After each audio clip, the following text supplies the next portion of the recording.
मैं साइंटिस्ट ई हूँ सीटेक बेंगलोर में। मैं सीनियर IEEE मेंबर हूँ। मेरे 25 से ज़्यादा पब्लिकेशंस हैं और मैंने काफ़ी सारे क्षेत्रों में काम किया है। PKI, cyber security, data science, quantum computing आदि कई सारे क्षेत्रों में मैंने काम किया है। PKI में भी मेरी काफ़ी प्रोफिशिएंसी है। तो आज का कार्यक्रम हम शुरू करते हैं डिजिटल सिग्नेचर के बारे में जानने के लिए।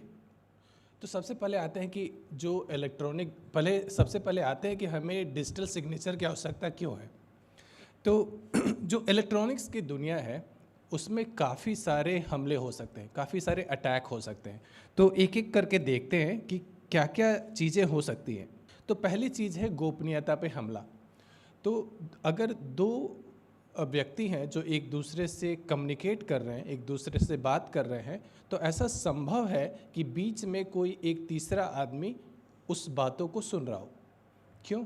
क्योंकि जो भी हम कम्युनिकेशन करते हैं वो किसी न किसी माध्यम से कहीं जाता है। मैं यहाँ लखनऊ में हूँ, मेरा कोई साथी बेंगलोर में है, तो हम अगर फ़ोन के माध्यम से अगर एक दूसरे से संपर्क में हैं तो रास्ते में स्विचेज होते हैं, राउटर्स होते हैं, ऐसे कई सारे उपकरण होते हैं जिनके थ्रू हमारा जो संदेश है वो जाता है।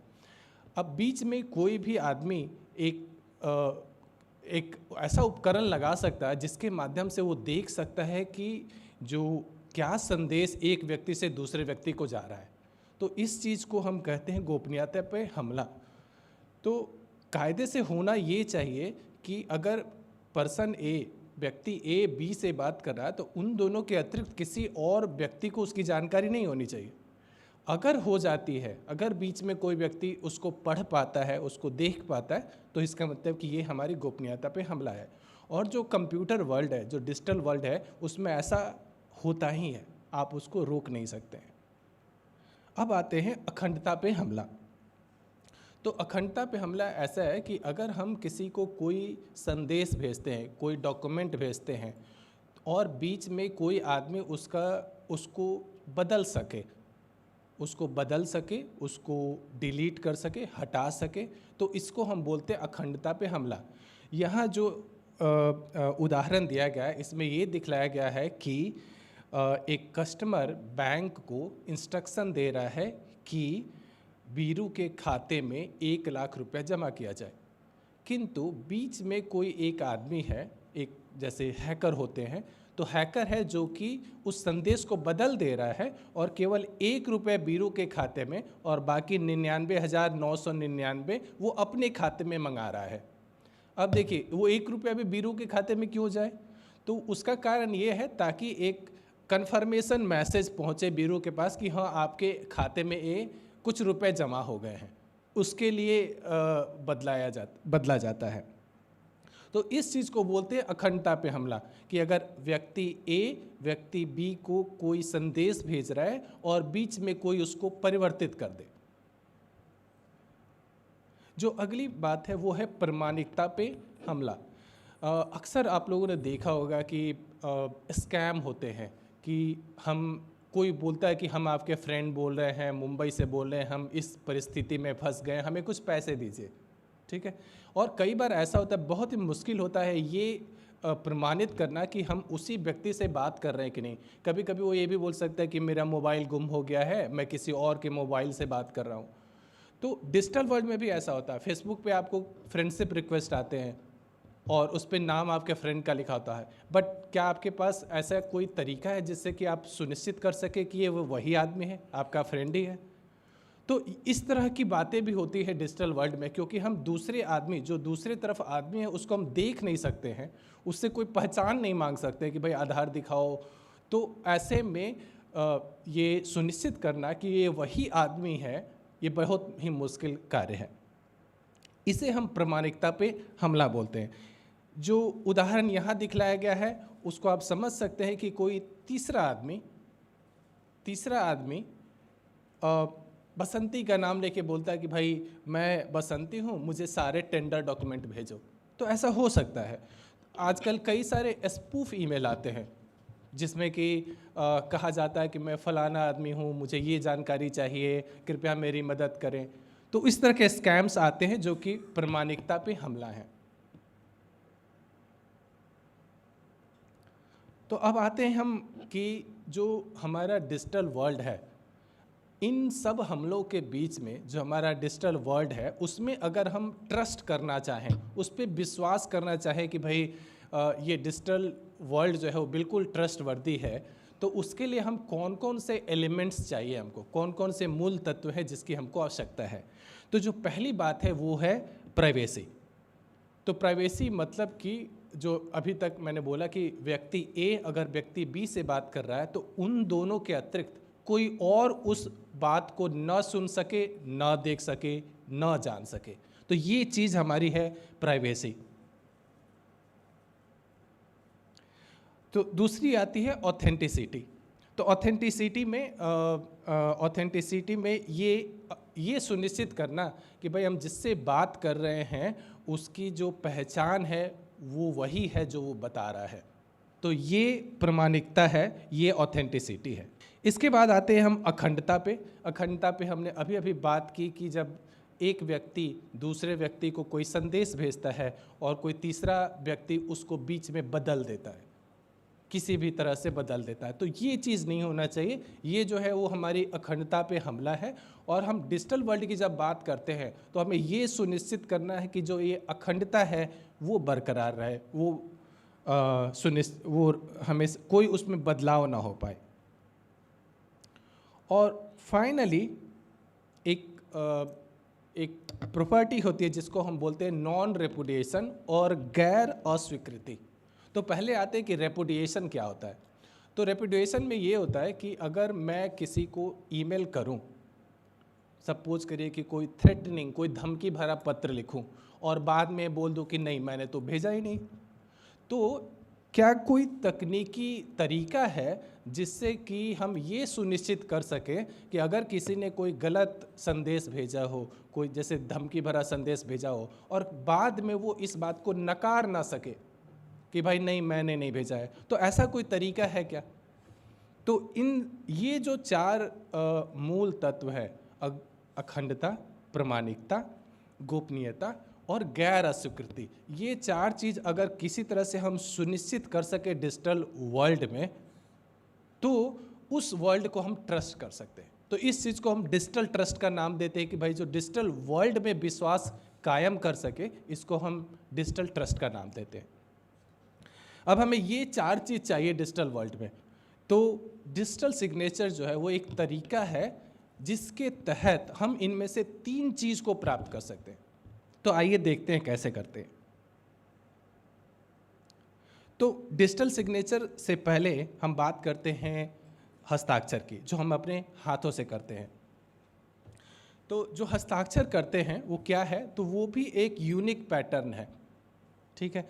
अब वो जो यूनिक पैटर्न है वो हर आदमी के अंदर होता है कि वो अपना सिग्नेचर कैसे करता है, अपना हस्ताक्षर कैसे करता है।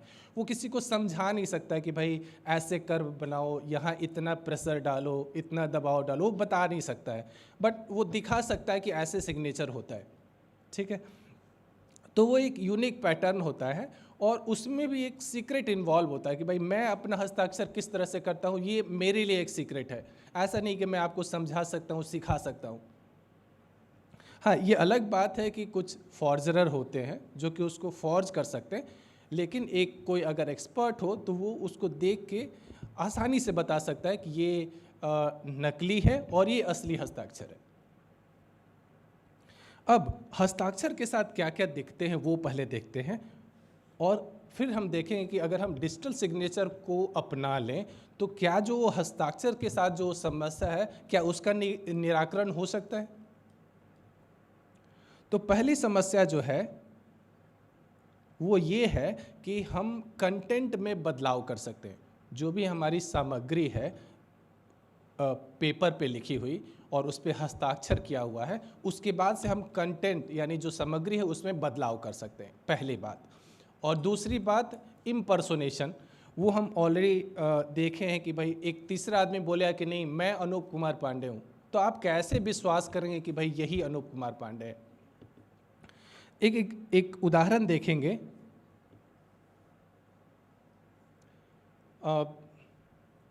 अगर ये बहुत ज़्यादा स्पष्ट ना हो तो मैं इसको समझाने की कोशिश करता हूँ। तो यहाँ एक नोट है, जैसे कि हम अपने किसी बड़े अधिकारी को किसी तरह की आज्ञा के लिए एक नोट लिखते हैं।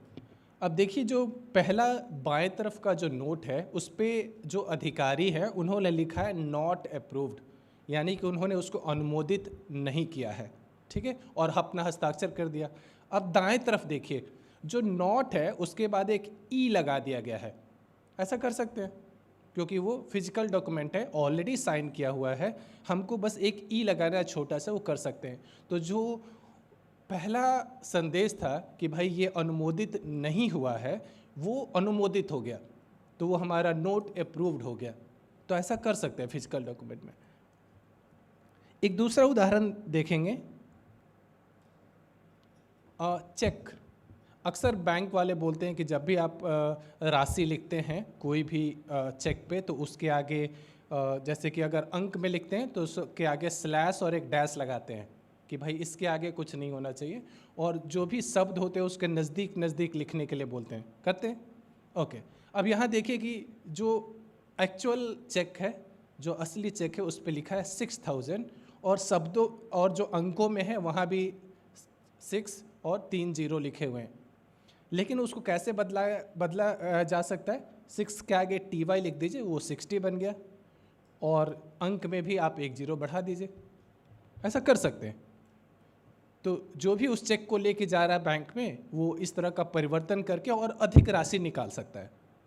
तो फिजिकल वर्ल्ड जो है जिसमें कि हम हस्ताक्षर करते हैं, उसमें इस तरह के हमले पॉसिबल हैं, ऐसे होते हैं। अब हम देखते हैं कि भाई अगर हम डिजिटल सिग्नेचर करें तो क्या इस चीज़ को रोक सकते हैं? तो पहले आते हैं कि डिजिटल सिग्नेचर है क्या। तो जो डिजिटल सिग्नेचर है वो एक नंबर है। तो जब हम हाथ से करते हैं तो एक पैटर्न बनाते हैं, लेकिन जब हम डिजिटल सिग्नेचर करते हैं तो वो एक नंबर होता है जो मैथमेटिकली डिराइव होता है, मैथमेटिक्स का प्रयोग करके उसको डिराइव किया जाता है। अब उसमें क्या क्या होता है? तो एक सीक्रेट होता है, कोई एक सीक्रेट नंबर होता है। क्या वो सीक्रेट नंबर होता है उसको हम आगे देखेंगे, बट एक सीक्रेट नंबर होता है, और दूसरा होता है जो सामग्री पे हम हस्ताक्षर कर रहे हैं वो, ठीक है। तो अब अगर डिजिटल सिग्नेचर में जिस सामग्री पे हस्ताक्षर कर रहे हैं वो भी जुड़ा हुआ है, इसका मतलब कि अगर मेरा सामग्री बदल रहा है, कंटेंट बदल रहा है, तो मेरा डिजिटल सिग्नेचर भी बदलेगा, ठीक है, क्योंकि डिजिटल सिग्नेचर उसी से बना हुआ है, जो हमारा कंटेंट है उसको लेके बना हुआ है। तो अगर उसमें किसी भी तरह का बदलाव हो तो मेरा डिजिटल सिग्नेचर भी बदल जाएगा, ठीक है। अब ये समझ गए, तो अब आगे धीरे धीरे एक एक चीज़ समझेंगे कि भाई बदलाव से कैसे पता चलेगा कि किसी ने बदलाव किया है, या फिर जो डिजिटल सिग्नेचर का जो वैल्यू है, जो संख्या है, वो कैसे प्राप्त होती है। तो जो मैंने बताया था ना कि विश्वास के 4 मूल तत्व हैं, गोपनीयता, प्रामाणिकता, अखंडता और गैर अस्वीकृति। उनमें से केवल 3 डिजिटल सिग्नेचर से आ जाते हैं। तो अगर किसी डॉक्यूमेंट को हम डिजिटली साइन करते हैं तो वो जो 3 चीज़ें, प्रामाणिकता, अखंडता और गैर अस्वीकृति, वो उसी से प्राप्त हो जाएगा। अब बचा केवल एक गोपनीयता, तो उसको भी देखेंगे कि वो कैसे मिलेगा। तो उदाहरण के लिए आप देख सकते हैं, जो डिजिटल सिग्नेचर है एक नंबर है, ये कोई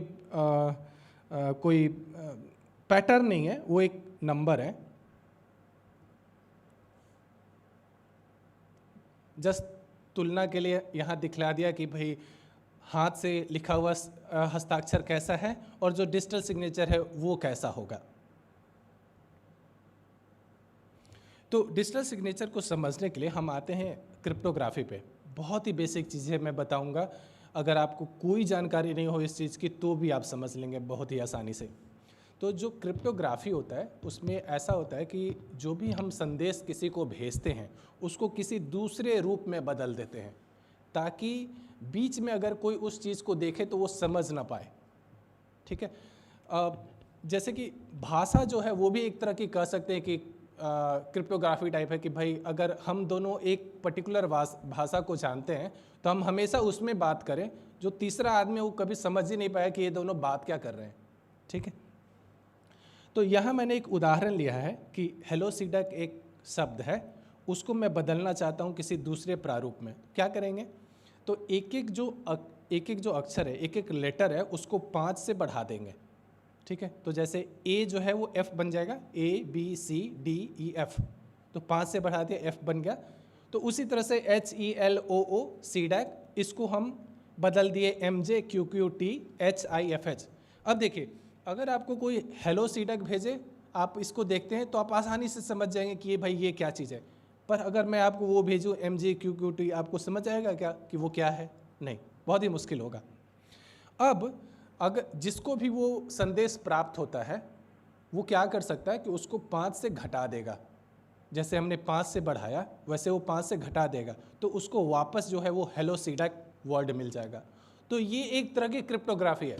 जो मैं जो बता रहा हूँ वो काफ़ी बेसिक है, इतना आसान देंगे तो बहुत सारे ऐसे हैकर हैं जो इसको भी तोड़ लेंगे। तो इतना बेसिक नहीं होता, ये जस्ट आपके समझने के लिए है कि इस तरह से हम कर सकते हैं। तो ये इंक्रिप्शन होता है जो कि एक प्लेन टेक्स्ट को, यानी सामान्य से दिखने वाले शब्दों को एक कूट लिपि में बदलता है, और जो डिक्रिप्शन का प्रोसेस है वो उल्टा होता है कि भाई जो हमारा कूट लिपि है उसको हम प्लेन टेक्स्ट में बदलते हैं, सामान्य शब्दों में बदलते हैं। अब ये जो हमने बदलने की प्रक्रिया देखी, तो उसमें एक की का प्रयोग होता है, कुंजी की का प्रयोग होता है। तो पहला की जो होता है वो उसको हम बोलते हैं सिमेट्रिक की। ठीक है, तो जैसे अभी जो पिछला उदाहरण हमने देखा, तो इसमें की जो है वो 5 है। ठीक है, क्योंकि उस 5 से ही मैंने संख्याओं, जो भी हमारे लेटर थे उनको 5 से बढ़ाया और फिर 5 से ही घटाया, तो वो जो 5 है वो हमारा है, वो की है। ठीक है, अब ये की कुछ भी हो सकता है। अगली बार मैं अपने दोस्त से बात करूं तो उसको मैं बोलूँगा कि आज का की हमारा 10 रहेगा, तो वो भी जैसे मैं इनक्रिप्ट करूंगा वो 10 का प्रयोग करके डिक्रिप्ट कर लेगा। तो जो की होती है वो 2 प्रकार की होती है। पहली होती है जिसको हम बोलते हैं सिमेट्रिक की। तो सिमेट्रिक में क्या होता है कि इनक्रिप्शन और डिक्रिप्शन के लिए एक ही की का प्रयोग करते हैं। जैसे कि आपने पिछले एग्जाम्पल में देखा कि भाई अगर हम 5 से इनक्रिप्ट कर रहे हैं तो 5 से ही डिक्रिप्ट होगा। या जैसे हमारा घर का ताला होता है, जो हमारा चाबी है उसी से वो बंद भी होगा और उसी से खुलेगा भी। तो ये जो उदाहरण है वो है सिमेट्रिक की का। जो दूसरा तरह का होता है उसको हम बोलते हैं एसिमेट्रिक की। तो एसिमेट्रिक की में क्या होता है कि इसमें 2 की होते हैं, एक जो होता है बंद करने के लिए और दूसरा खोलने के लिए, या फिर उल्टा, माने किसी से भी हम बंद कर सकते हैं लेकिन वो दूसरे से ही खुलेगा।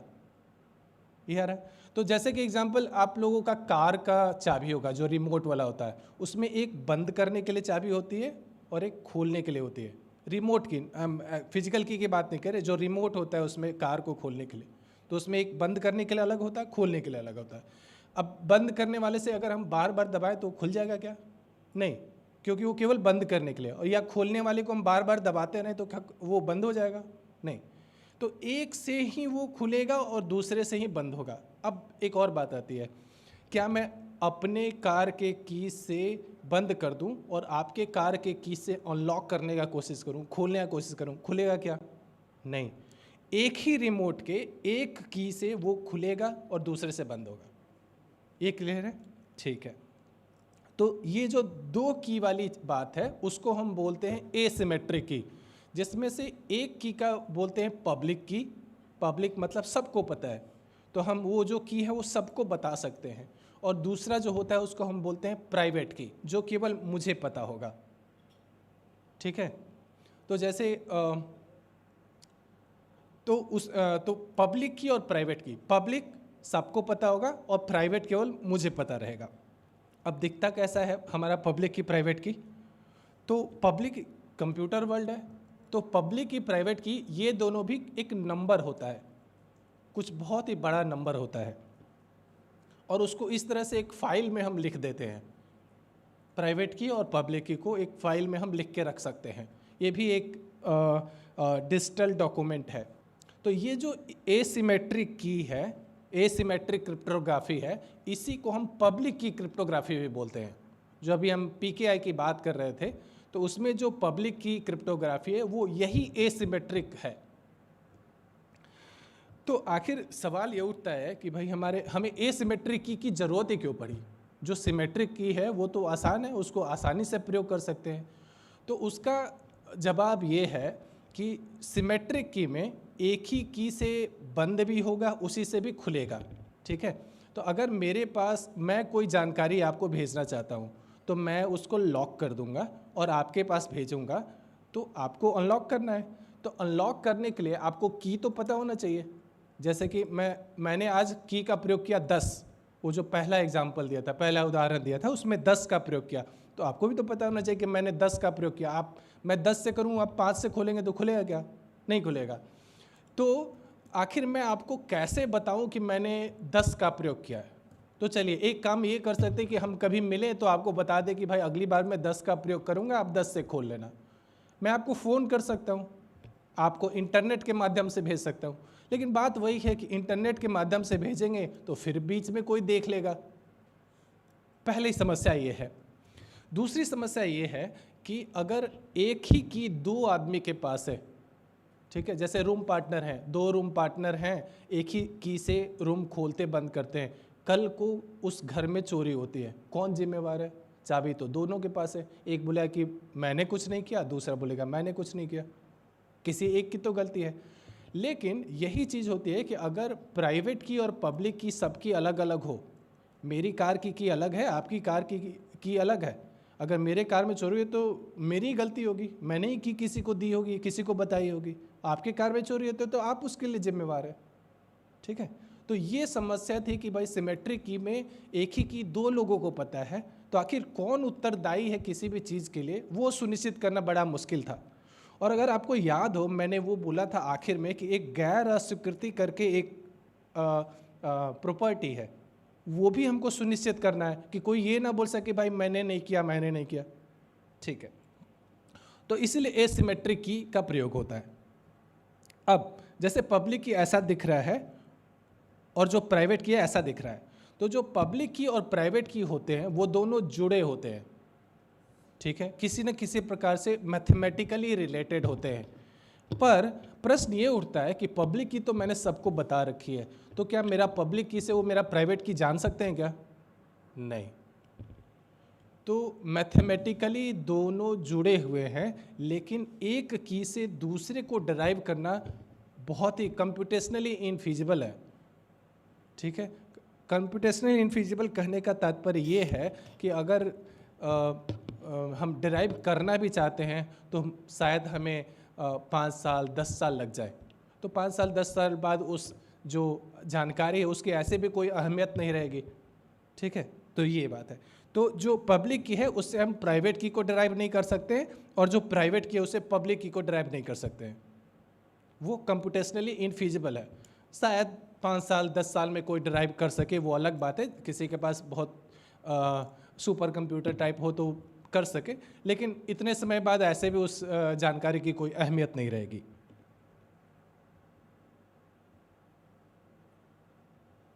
अब ये उदाहरण देने का तात्पर्य ये है, ये मैं समझाना चाहता हूँ कि एक की से अगर लॉक होता है तो दूसरे से अनलॉक होगा।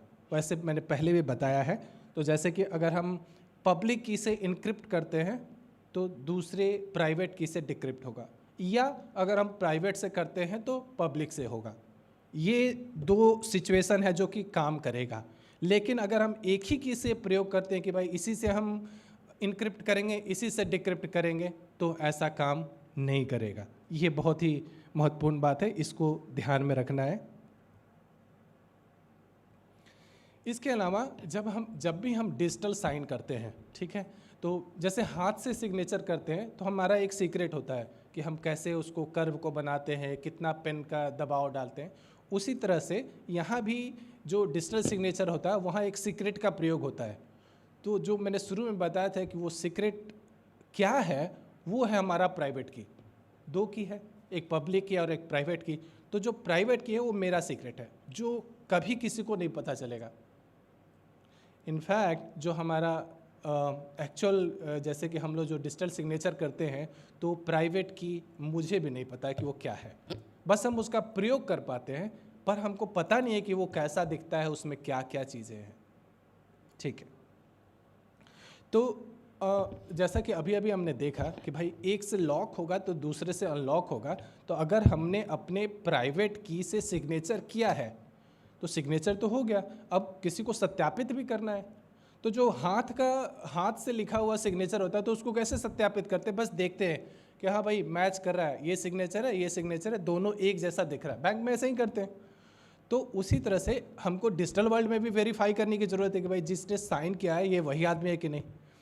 तो वेरिफिकेशन के लिए अगर किसी ने अपने प्राइवेट की से उसको साइन किया है तो दूसरे वाले की से ही वेरीफाई होगा। ये तो ये समझ आ रहा है ना? ठीक है। अब इसके बाद आते हैं कि जो मैंने बोला कि जितने मूल तत्व हैं जैसे कि अखंडता है या प्रामाणिकता है, तो वो कैसे एस्टैब्लिश होगा, वो कैसे उसको निर्धारण करेंगे। तो एक मैथमेटिक्स में एक फंक्शन होता है जिसको हम हैश फंक्शन बोलते हैं। ठीक है, तो हैश फंक्शन क्या होता है कि वो एक तरफा फंक्शन होता है। एक तरफा मतलब कि उसको कुछ इनपुट दीजिए तो वो आउटपुट देगा। ठीक है, लेकिन आउटपुट से आप फिर से इनपुट नहीं बना सकते हैं। ठीक है, जैसे कि अगर कोई मैथमेटिशियन हो तो इस चीज़ को समझ सकते हैं कि जैसे मैथ में हम लोग लिखते हैं y = x+5। ठीक है, तो हम उसको उल्टा भी कर सकते हैं, x = y-5, दोनों चलता है, उसको केवल दिशा बदलनी होती है। लेकिन हैश फंक्शन में ऐसा नहीं होता है। इनपुट से आउटपुट तो मिलेगा, पर आउटपुट से आप वापस इनपुट को नहीं बना सकते। अगेन ये कंप्यूटेशनली इनफिजिबल है। हो सकता है कि 5-10 साल में कोई पता कर ले, लेकिन वर्तमान में ऐसा वो नहीं कर सकते। इसका एक और है कि ये जो है, जो हैश फंक्शन होता है उसका आउटपुट जो होता है वो फिक्स्ड होता है कि भाई कितना भी बड़ा मैसेज हो या कितना भी छोटा मैसेज हो, उसका आउटपुट जो है 128 अक्षर का ही बनेगा। 128 या 256, उसका एक अलग अलग हैश फंक्शन होते हैं जिनका आउटपुट का जो साइज़ है वो डिफाइंड है कि भाई अगर हम MD5 यूज़ करेंगे तो जो उसका आउटपुट होगा 128 अक्षरों का होगा। अगर हम SHA 384 यूज़ करेंगे तो जो उसका आउटपुट होगा वो 384 बिट्स का होगा। ठीक है, तो उसका जो आउटपुट होता है वो निश्चित होता है कि इतना ही साइज़ का आउटपुट होगा, और जो आउटपुट निकलता है उसको हम कहते हैं मैसेज डाइजेस्ट। ठीक है, तो ये मैसेज डाइजेस्ट होता है और उसका एक फिक्स्ड आउटपुट होता है।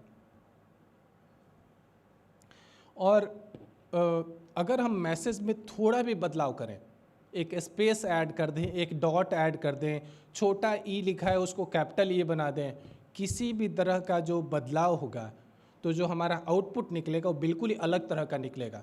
ऐसा नहीं कर सकते हैं कि इनपुट में थोड़ा सा बदलाव किए हैं तो थोड़ा सा आउटपुट में बदलाव होगा, नहीं, ऐसा नहीं है, बिल्कुल ही अलग आउटपुट आपको मिलेगा। उसका भी हम देखेंगे डेमोन्स्ट्रेशन। तो जैसे कि आप देख सकते हैं यहाँ एक मैसेज है और इसमें हमने हैश लगाया और मुझे एक मैसेज डाइजेस्ट मिला। ठीक है, अब दूसरा मैसेज देखिए, दोनों में क्या अंतर है? एक डॉट का अंदर है, 3 PM के बाद एक डॉट लिखा हुआ है।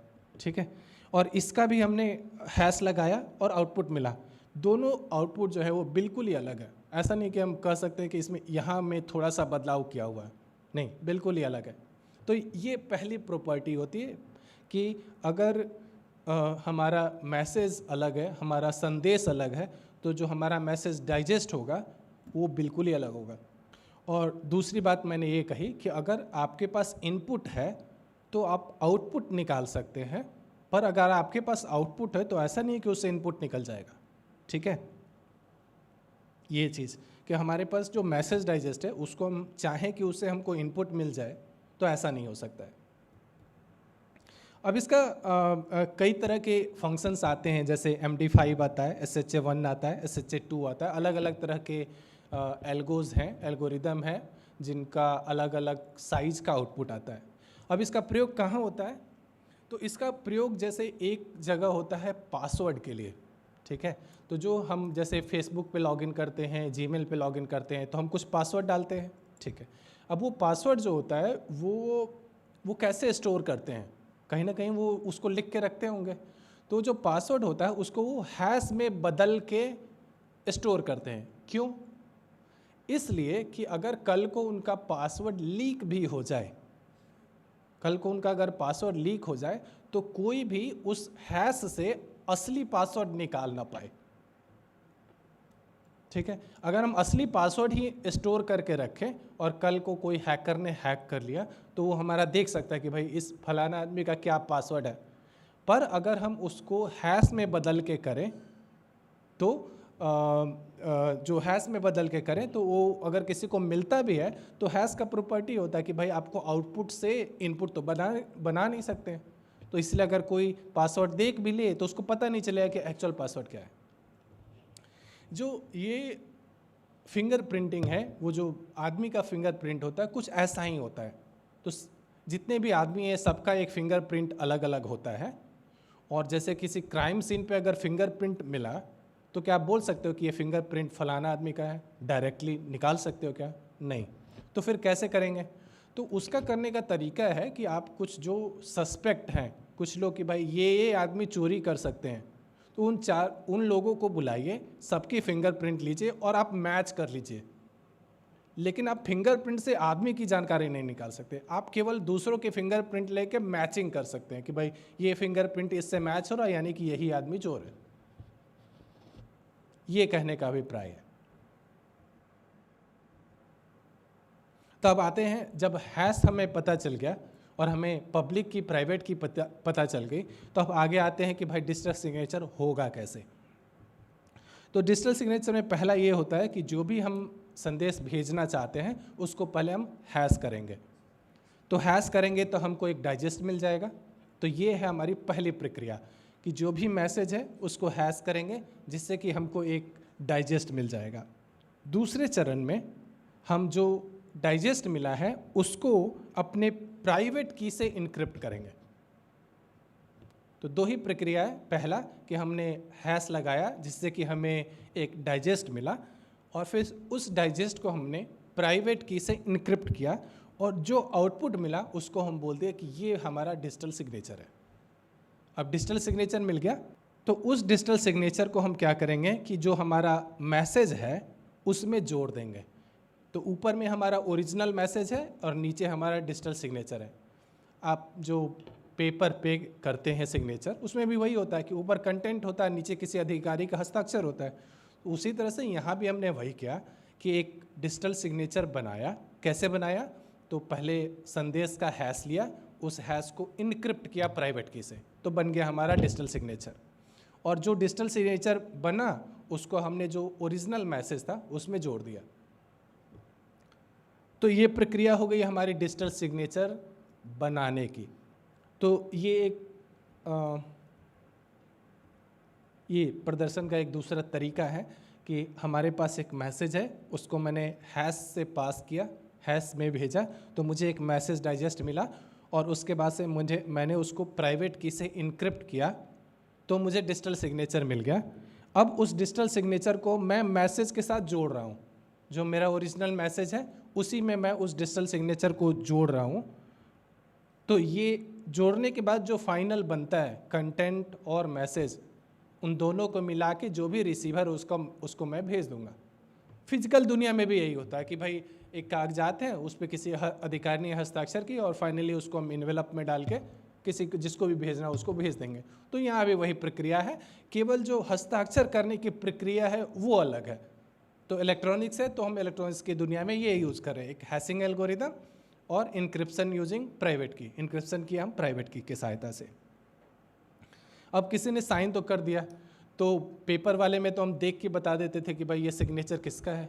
अब यहाँ क्या पद्धति है जिसके तहत हम सत्यापित कर सके कि ये डिजिटल सिग्नेचर किसका है? तो सत्यापन के लिए जो हमारा रिसीवर है उसको ये दो चीज़ मिला, मैसेज मिला और उसके नीचे डिजिटल सिग्नेचर मिला, ठीक है। तो क्या कर सकता है कि जो मैसेज मिला उसको वो हैश कर लेगा, ठीक है। तो मैसेज को हैश कर लेगा तो उसको एक डाइजेस्ट मिलेगा, और जो सिग्नेचर है वो साइन हुआ था हमारा प्राइवेट की से, तो उसको पब्लिक की से डिक्रिप्ट कर लेंगे। उल्टा, अगर प्राइवेट से साइन हुआ है तो पब्लिक की से डिक्रिप्ट करेंगे। अब भाई जब डिक्रिप्ट करेंगे तो वो भी एक मैसेज डाइजेस्ट होगा।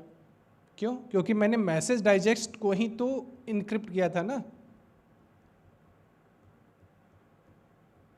जो ये हमारा डिजिटल सिग्नेचर मिला था वो किसको इनक्रिप्ट किया था? डाइजेस्ट को। तो अगर मैं डिक्रिप्ट करूं तो वापस मुझे डाइजेस्ट ही मिलेगा। तो आते हैं फिर से वेरिफिकेशन पे। तो हमारे पास एक मैसेज है और डिजिटल सिग्नेचर है। जो मैसेज है उसको हम हैश करेंगे, एक डाइजेस्ट मिला, और जो हमारा सिग्नेचर है उसको डिक्रिप्ट करेंगे, उससे भी एक हैश मिला। अब 2 हैश मिल गए, दोनों को हम कंपेयर कर लेंगे। ठीक है, दोनों की तुलना कर लेंगे। दोनों अगर एक है इसका मतलब कि मेरा सिग्नेचर जो है वो सत्यापित हो गया, जो डिजिटल सिग्नेचर है वो वेरीफाई हो गया। अगर दोनों मैच नहीं करते, दोनों एक जैसे नहीं दिखते हैं, इसका मतलब कि सिग्नेचर में कोई गलती है। अब जैसे समझिए कि जो क्रिप्टोग्राफी लिखा हुआ है नीचे, जो संदेश लिखा हुआ है, उसमें मैं एक स्पेस ऐड कर दूं। ठीक है, तो अगर मैं एक स्पेस ऐड कर दूंगा तो क्या होगा? जो हमारा डाइजेस्ट है वो बिल्कुल ही बदल जाएगा। दोनों मैच नहीं करेंगे, दोनों मिलेंगे नहीं, एक जैसे दिखेंगे नहीं, तो जो सिग्नेचर है वो फेल हो जाएगा। ये समझ आया? इस पे अभी तक में कोई प्रश्न है? कुछ समझने में कोई दिक्कत? किसी चीज़ को मैं दोहरा दूं?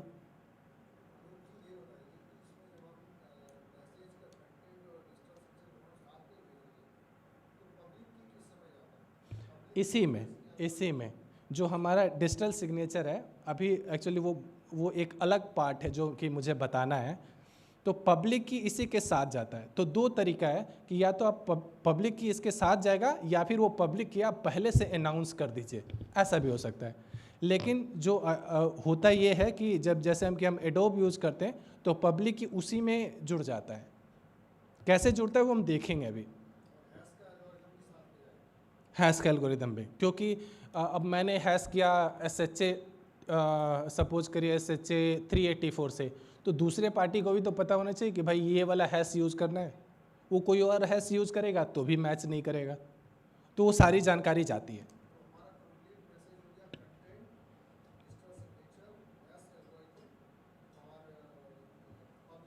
पब्लिक की। ठीक है, तो ये है हमारा जो सत्यापन का प्रक्रिया है। उसी चीज़ को हमने दूसरे तरीके से दिखाने की कोशिश की है कि रिसीवर के पास एक मैसेज आया और डिजिटल सिग्नेचर आया। डिजिटल सिग्नेचर को डिक्रिप्ट करेगा पब्लिक की से, साइनर के पब्लिक की से, अपने पब्लिक की से नहीं, जिसने साइन किया उसी के की से। ये मैंने पहले भी बता रखा कि मेरे कार की है, मेरे की से अगर लॉक हुआ है मेरा कार, तो ऐसा नहीं कि आपके कार के की से अनलॉक हो जाएगा। ठीक है, तो हम साइनर ने अगर अपने प्राइवेट की से उसको लॉक किया है, इनक्रिप्ट किया है, तो उसी के पब्लिक की से हम डिक्रिप्ट करेंगे, और दूसरी तरफ जो हमारा संदेश है उसका हैश निकालेंगे और दोनों को मिला के देखेंगे कि भाई दोनों मैच कर रहा है कि नहीं। मैच कर रहा है तो सिग्नेचर वेरीफाई होगा, मैच नहीं कर रहा है तो सिग्नेचर वेरीफाई नहीं होगा। ये उदाहरण समझना थोड़ा मुश्किल है क्योंकि आखिर में डिजिटल सिग्नेचर एक नंबर है, तो वो कुछ भी नंबर हो सकता है। ये दिखलाने का केवल यही अभिप्राय है कि जो हमारा डिजिटल सिग्नेचर है वो कंटेंट पे भी, जो हमारी सामग्री है उस पर भी निर्भर करता है। अगर हम थोड़ा सा भी बदलाव कर दें कंटेंट पे तो हमारा डिजिटल सिग्नेचर जो है वो वेरीफाई नहीं होगा, और वेरीफाई अगर नहीं होता तो हम समझ जाएंगे कि भाई किसी ने तो बदलाव किया है तभी ये वेरीफाई नहीं हो पा रहा है। तो मैं रिकैप करूंगा और उसके बाद से आपको एक एग्जाम्पल के तहत दिखाने की कोशिश करूंगा, लाइव एग्जाम्पल। हाँ पूछिए, ये माइक जरा उधर। आई एम एन इंजीनियर है ना, और नीचे वाला भी। तो जो सेकेंड लाइन में है केस सेंसिटिव है, राइट, ई कैपिटल है और नीचे वाले में ई स्मॉल है। But if we write the first 3 letters I M N जो दोनों में कॉमन है, तो ये इंक्रिप्शन किस प्रकार से लेता है? मतलब मेरा कहने का मतलब ये हुआ कि तब तो ये दोनों सेम रहेंगे ना? तब सेम रहेंगे, तब तो आपका जो हस्ताक्षर है वो भी सेम रहेगा। नहीं तो हाउ डिड इट आइडेंटिफाई? क्योंकि पहले जो 3 वर्ड्स हैं उनकी कोडिंग तो जो है उसके अंदर पहले हो जाती होगी, मतलब ये किस तरह से प्रोसेस होता है, इसके बारे में थोड़ा सा जानना चाह रहे थे। थोड़ा समय दीजिए, मैं अभी दिखलाऊंगा। ओके ओके, ठीक है। Thank you. तो एक रिकैप करते हैं, संक्षेप में देखते हैं कि अभी तक हमने क्या जाना। तो डिजिटल सिग्नेचर जो है वो दो चीज़ पे डिपेंड करती है। एक, कौन सी सामग्री है, क्या सामग्री है, क्योंकि उसका हैश निकालते हैं हम। तो अगर सामग्री में किसी भी तरह की बदलाव होती है तो हैश अलग होगा, सिग्नेचर अलग हो जाएगा, पहली बात। और दूसरी बात की एक सीक्रेट होता है जो हर आदमी का अपना अपना होता है, जिसको हम प्राइवेट की बोलते हैं। तो वो उस प्राइवेट की पे भी निर्भर करता है कि भाई ये किसने साइन किया है। ठीक है। और जो डिजिटल सिग्नेचर है उससे तीन ही चीज़ मिलती है। ठीक है। पहली, आइडेंटिटी और ऑथेंटिसिटी, मतलब कि किस आदमी ने साइन किया है। दूसरा, इंटीग्रिटी, अखंडता। क्यों? क्योंकि इसमें हम हैश का प्रयोग करते हैं, तो अगर कोई थोड़ा भी मैसेज में बदलाव करेगा तो हैश बदल जाएगा, जिससे कि हम जान जाएंगे कि भाई हमारा मैसेज बदला हुआ है। और तीसरा, नॉन रेपुडिएशन। नॉन रेपुडिएशन कैसे होता है, इसके लिए हम तो आगे जाएंगे डिजिटल सिग्नेचर सर्टिफिकेट पे। अभी तक सब क्लियर है? तो एक एग्जांपल देखते हैं। तो ये हमारा वेबसाइट है जो कि मैंने बनाया है ताकि लोग खुद से प्रैक्टिस कर सके, खुद से देख सकें। ठीक है। तो अब पहले बात करते हैं कि जब हमें डिजिटल सिग्नेचर करना है तो सबसे पहले हमारे पास होना चाहिए पब्लिक की, प्राइवेट की। ठीक है। ये केवल डेमोन्स्ट्रेशन के लिए है, असली में डिजिटल सिग्नेचर कैसे होगा वो इसके बाद बताते हैं। तो ये सीखने के लिए, ताकि आपको समझ में आए। तो सबसे पहला इसमें जो स्टेप होता है कि भाई हम की पेयर जनरेट करते हैं, पब्लिक की और प्राइवेट की बनाते हैं। कैसे बनाते हैं? यहाँ पे जस्ट इस पर क्लिक करेंगे और ये हमें पब्लिक की और प्राइवेट की देगा। ठीक है। अब पब्लिक की, प्राइवेट की मिल गई। अब एक प्रश्न उठता है कि अगर कोई अपना पब्लिक की भेजता है तो पब्लिक की तो एक नंबर होता है, तो हमको कैसे पता चलेगा कि ये नंबर किस व्यक्ति का है? अब जैसे मैंने ईमेल खोला, मेरे पास 100 ईमेल आज के आए हुए हैं और 100 पब्लिक के आए हुए हैं, कैसे पता चले कि भाई ये वाला पब्लिक की किसका है, दूसरा वाला पब्लिक की किसका है? तो एक कॉन्सेप्ट है डिजिटल सिग्नेचर सर्टिफिकेट का। तो वो सर्टिफिकेट होता है, उसमें पब्लिक की भी होगी और उस आदमी की जानकारी होगी कि भाई ये किस आदमी की पब्लिक की है। तो उसके बारे में अभी आगे जानेंगे, बट अभी के लिए ये बता दूं कि पब्लिक की जो डिजिटल सिग्नेचर सर्टिफिकेट है वो उसमें पब्लिक की रहती है और साथ में उस व्यक्ति की जानकारी रहती है जिसका कि वो पब्लिक की है। ठीक है। तो डिजिटल सिग्नेचर सर्टिफिकेट कैसे क्रिएट होता है, ये जस्ट एक डेमोन्स्ट्रेशन है, बट एक्चुअली कैसे होता है वो हम आगे देखेंगे। तो यहाँ पे हम फॉर एग्जांपल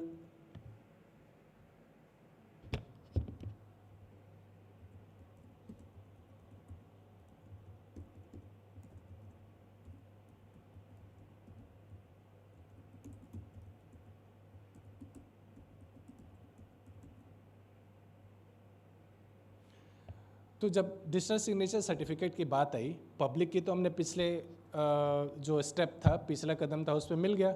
अब अगली बात है कि हमको अपनी जानकारी भी देनी होगी, क्योंकि तभी पता चलेगा कि ये पब्लिक की किसकी है।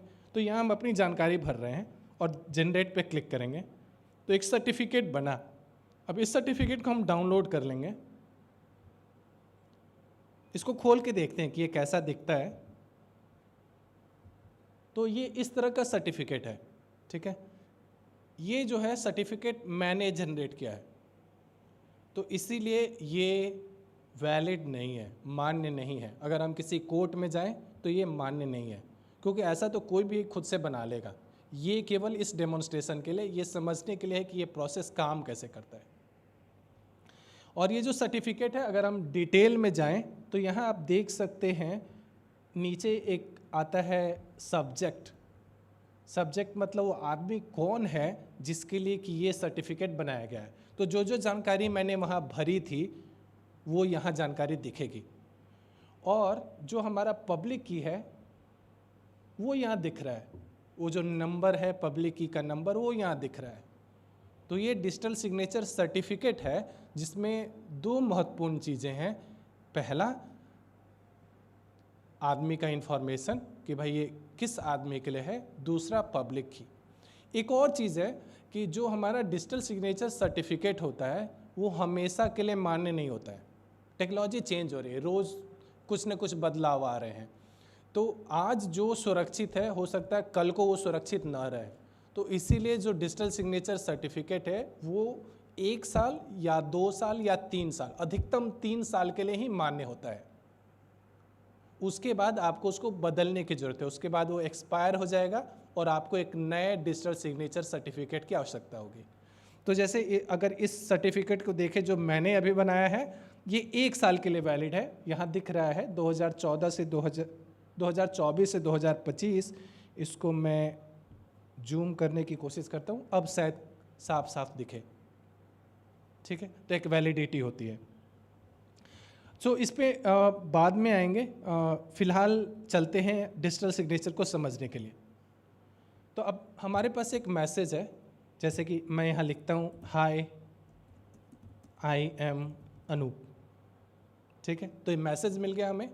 अब अगला स्टेप होगा कि उस मैसेज का मुझे मैसेज डाइजेस्ट बनाना होगा। तो इसके लिए मैं कोई एक एल्गो चुन सकता हूँ। कई तरह के एल्गो आते हैं। तो सपोज करिए कि मैं ये चुनता हूँ, तो ये मेरा डाइजेस्ट बना। कोई और चुनता हूँ 512, तो थोड़ा सा बड़ा डाइजेस्ट बनेगा। बस इतना ही अंतर है। और जितना बड़ा उतना सुरक्षित, छोटा मतलब थोड़ा असुरक्षा। अब मेरे पास एक मैसेज डाइजेस्ट है और मेरे पास मेरा प्राइवेट की है। और ऑलरेडी हमने बात किया है कि सिग्नेचर करने के लिए करना क्या है, जो हमारा डाइजेस्ट है उसको हम इनक्रिप्ट करेंगे अपने प्राइवेट की से। तो करते हैं। तो करने के बाद से हमें एक डिजिटल सिग्नेचर मिला जो कि फिर से एक नंबर ही है। अब आगे आते हैं कि वेरिफिकेशन कैसे करें। तो वेरिफिकेशन के लिए हमारे पास डिजिटल सिग्नेचर आ गया और प्राइवेट की से इनक्रिप्ट हुआ था, तो पब्लिक की का इस बार प्रयोग करेंगे वेरीफाई करने के लिए। और ये हमारा मैसेज है जो कि हमको मिला है।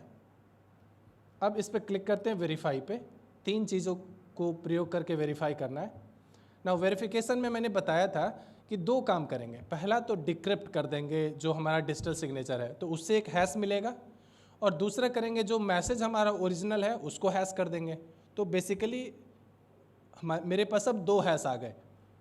पहला डिक्रिप्टेड डिजिटल सिग्नेचर जो डिक्रिप्ट किए वो, और दूसरा जो रिसीव्ड मैसेज मिला उसको मैंने उसका मैसेज डाइजेस्ट बना लिया। तो दोनों अगर मिल रहे हैं तो इसका मतलब कि मेरा सिग्नेचर वैलिड है। अब मानिए कि मैं इसमें एक स्पेस ऐड कर देता हूँ, तो स्पेस ऐड कर दूंगा तो जो डिक्रिप्टेड है वो तो नहीं बदलेगा, ठीक है, लेकिन जो मैंने मैसेज का डाइजेस्ट बनाया वो बदल जाएगा, क्योंकि अभी अभी मैंने मैसेज में एक स्पेस जोड़ दिया। अब एक बार फिर से वेरीफाई करके देखते हैं, तो आप देखेंगे कि इस बार जो दोनों डाइजेस्ट है वो दोनों बिल्कुल ही अलग अलग है, तो इसीलिए वो मैच नहीं कर रहे हैं और जो वेरिफिकेशन वो फेल हो जाएगा। ये पूरी प्रक्रिया समझने के लिए ये मैंने बनाया है। अगर किसी को किसी भी तरह की डाउट हो तो आप इसमें वीडियोस का भी लिंक दिया हुआ जिसमें कि हमने समझा रखा है कि ये है क्या चीज़, ठीक है। तो ये इसमें कोई समस्या, कुछ पूछना है? ओके, नहीं पूछना है तो हम आगे चलते हैं सर्टिफिकेट के पास।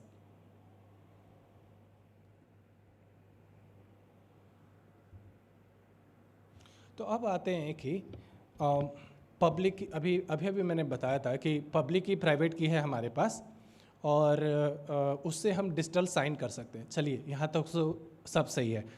अभी इन्होंने एक प्रश्न उठाया था कि पब्लिक की कैसे भेजें, तो वो भी महत्वपूर्ण है। और पब्लिक की एक नंबर है, नंबर हम भेज भी दें तो पता कैसे चले कि भाई ये पब्लिक की किसका है। तो इसीलिए हम पब्लिक की के जगह एक डिजिटल सिग्नेचर सर्टिफिकेट भेजते हैं। तो सर्टिफिकेट क्या है, तो वो एक इलेक्ट्रॉनिक डॉक्यूमेंट है जो कि पब्लिक की के स्वामित्व को एस्टैब्लिश करता है, स्थापित करता है कि भाई इस पब्लिक की का ऑनर कौन है। ठीक है, कैसा दिखता है? तो अभी अभी मैंने एक सर्टिफिकेट आपको दिखलाया था, वो दिखता वैसा ही है। और क्या क्या इसमें होता है? तो ऑनर की आइडेंटिटी होती है कि भाई ये आदमी कौन है जिसके लिए कि ये डिजिटल सिग्नेचर सर्टिफिकेट निर्गत किया गया है, और उसकी की। तो कुछ ऐसा कि भाई उसमें एक सब्जेक्ट का इंफॉर्मेशन होगा कि भाई किस आदमी का है वो, और दूसरा सर्टिफिकेट का इंफॉर्मेशन पब्लिक की का होगा, और तीसरा कि कुछ सर्टिफिकेट का अपना होगा कि भाई ये सर्टिफिकेट का सीरियल नंबर ही है। जैसे आपको अगर किसी कॉलेज से सर्टिफिकेट मिलता है तो उस पर भी आपकी जानकारी होती है कि मिस्टर XYZ ने ये कोर्स कंप्लीट किया है, फर्स्ट डिवीज़न से किया है। कुछ सर्टिफिकेट का भी अपना सीरियल नंबर होगा और नीचे कोई अधोहस्ताक्षरी होगा। ठीक है, तो इसमें भी यही है। अब ये जो डिजिटल सिग्नेचर सर्टिफिकेट हमें मिला, तो क्या इसका भी कोई अधोहस्ताक्षरी है? क्योंकि मैंने खुद से बना लिया था ना एक डिजिटल सिग्नेचर सर्टिफिकेट, तो क्या जो मैंने खुद से बना लिया क्या वो मान्य है क्या? नहीं, क्योंकि ऐसे तो कोई भी अपना बना लेगा। आधार है, आधार एक ऑथोरिटी है जो कि बनाती है। क्या मैं खुद से अगर फोटोशॉप में या वर्ड डॉक्यूमेंट बना लूँ तो क्या वो मान्य है? नहीं मान्य है। ठीक है, तो उसी तरह से अगर ये एक सर्टिफिकेट है, डिजिटल सिग्नेचर सर्टिफिकेट, जिसमें कि मेरी जानकारी है, जिसमें मेरी पब्लिक की जानकारी है, तो क्या इसको भी कोई सत्यापित करता है कि ये फलाने आदमी का डिजिटल सिग्नेचर सर्टिफिकेट है? हाँ, उसको करता है। तो वहाँ जाने से तो आपने ऑलरेडी देख रखा है एक सैम्पल सर्टिफिकेट जो अभी मैंने दिखलाया है। तो उसको प्रमाणित करता है सर्टिफाइंग ऑथोरिटी। उसको हम सर्टिफाइंग ऑथोरिटी बोलते हैं इंडिया में, भारत में। और जो सर्टिफाइंग ऑथोरिटी है वो लाइसेंस्ड होता है कंट्रोलर ऑफ सर्टिफाइंग ऑथोरिटी से।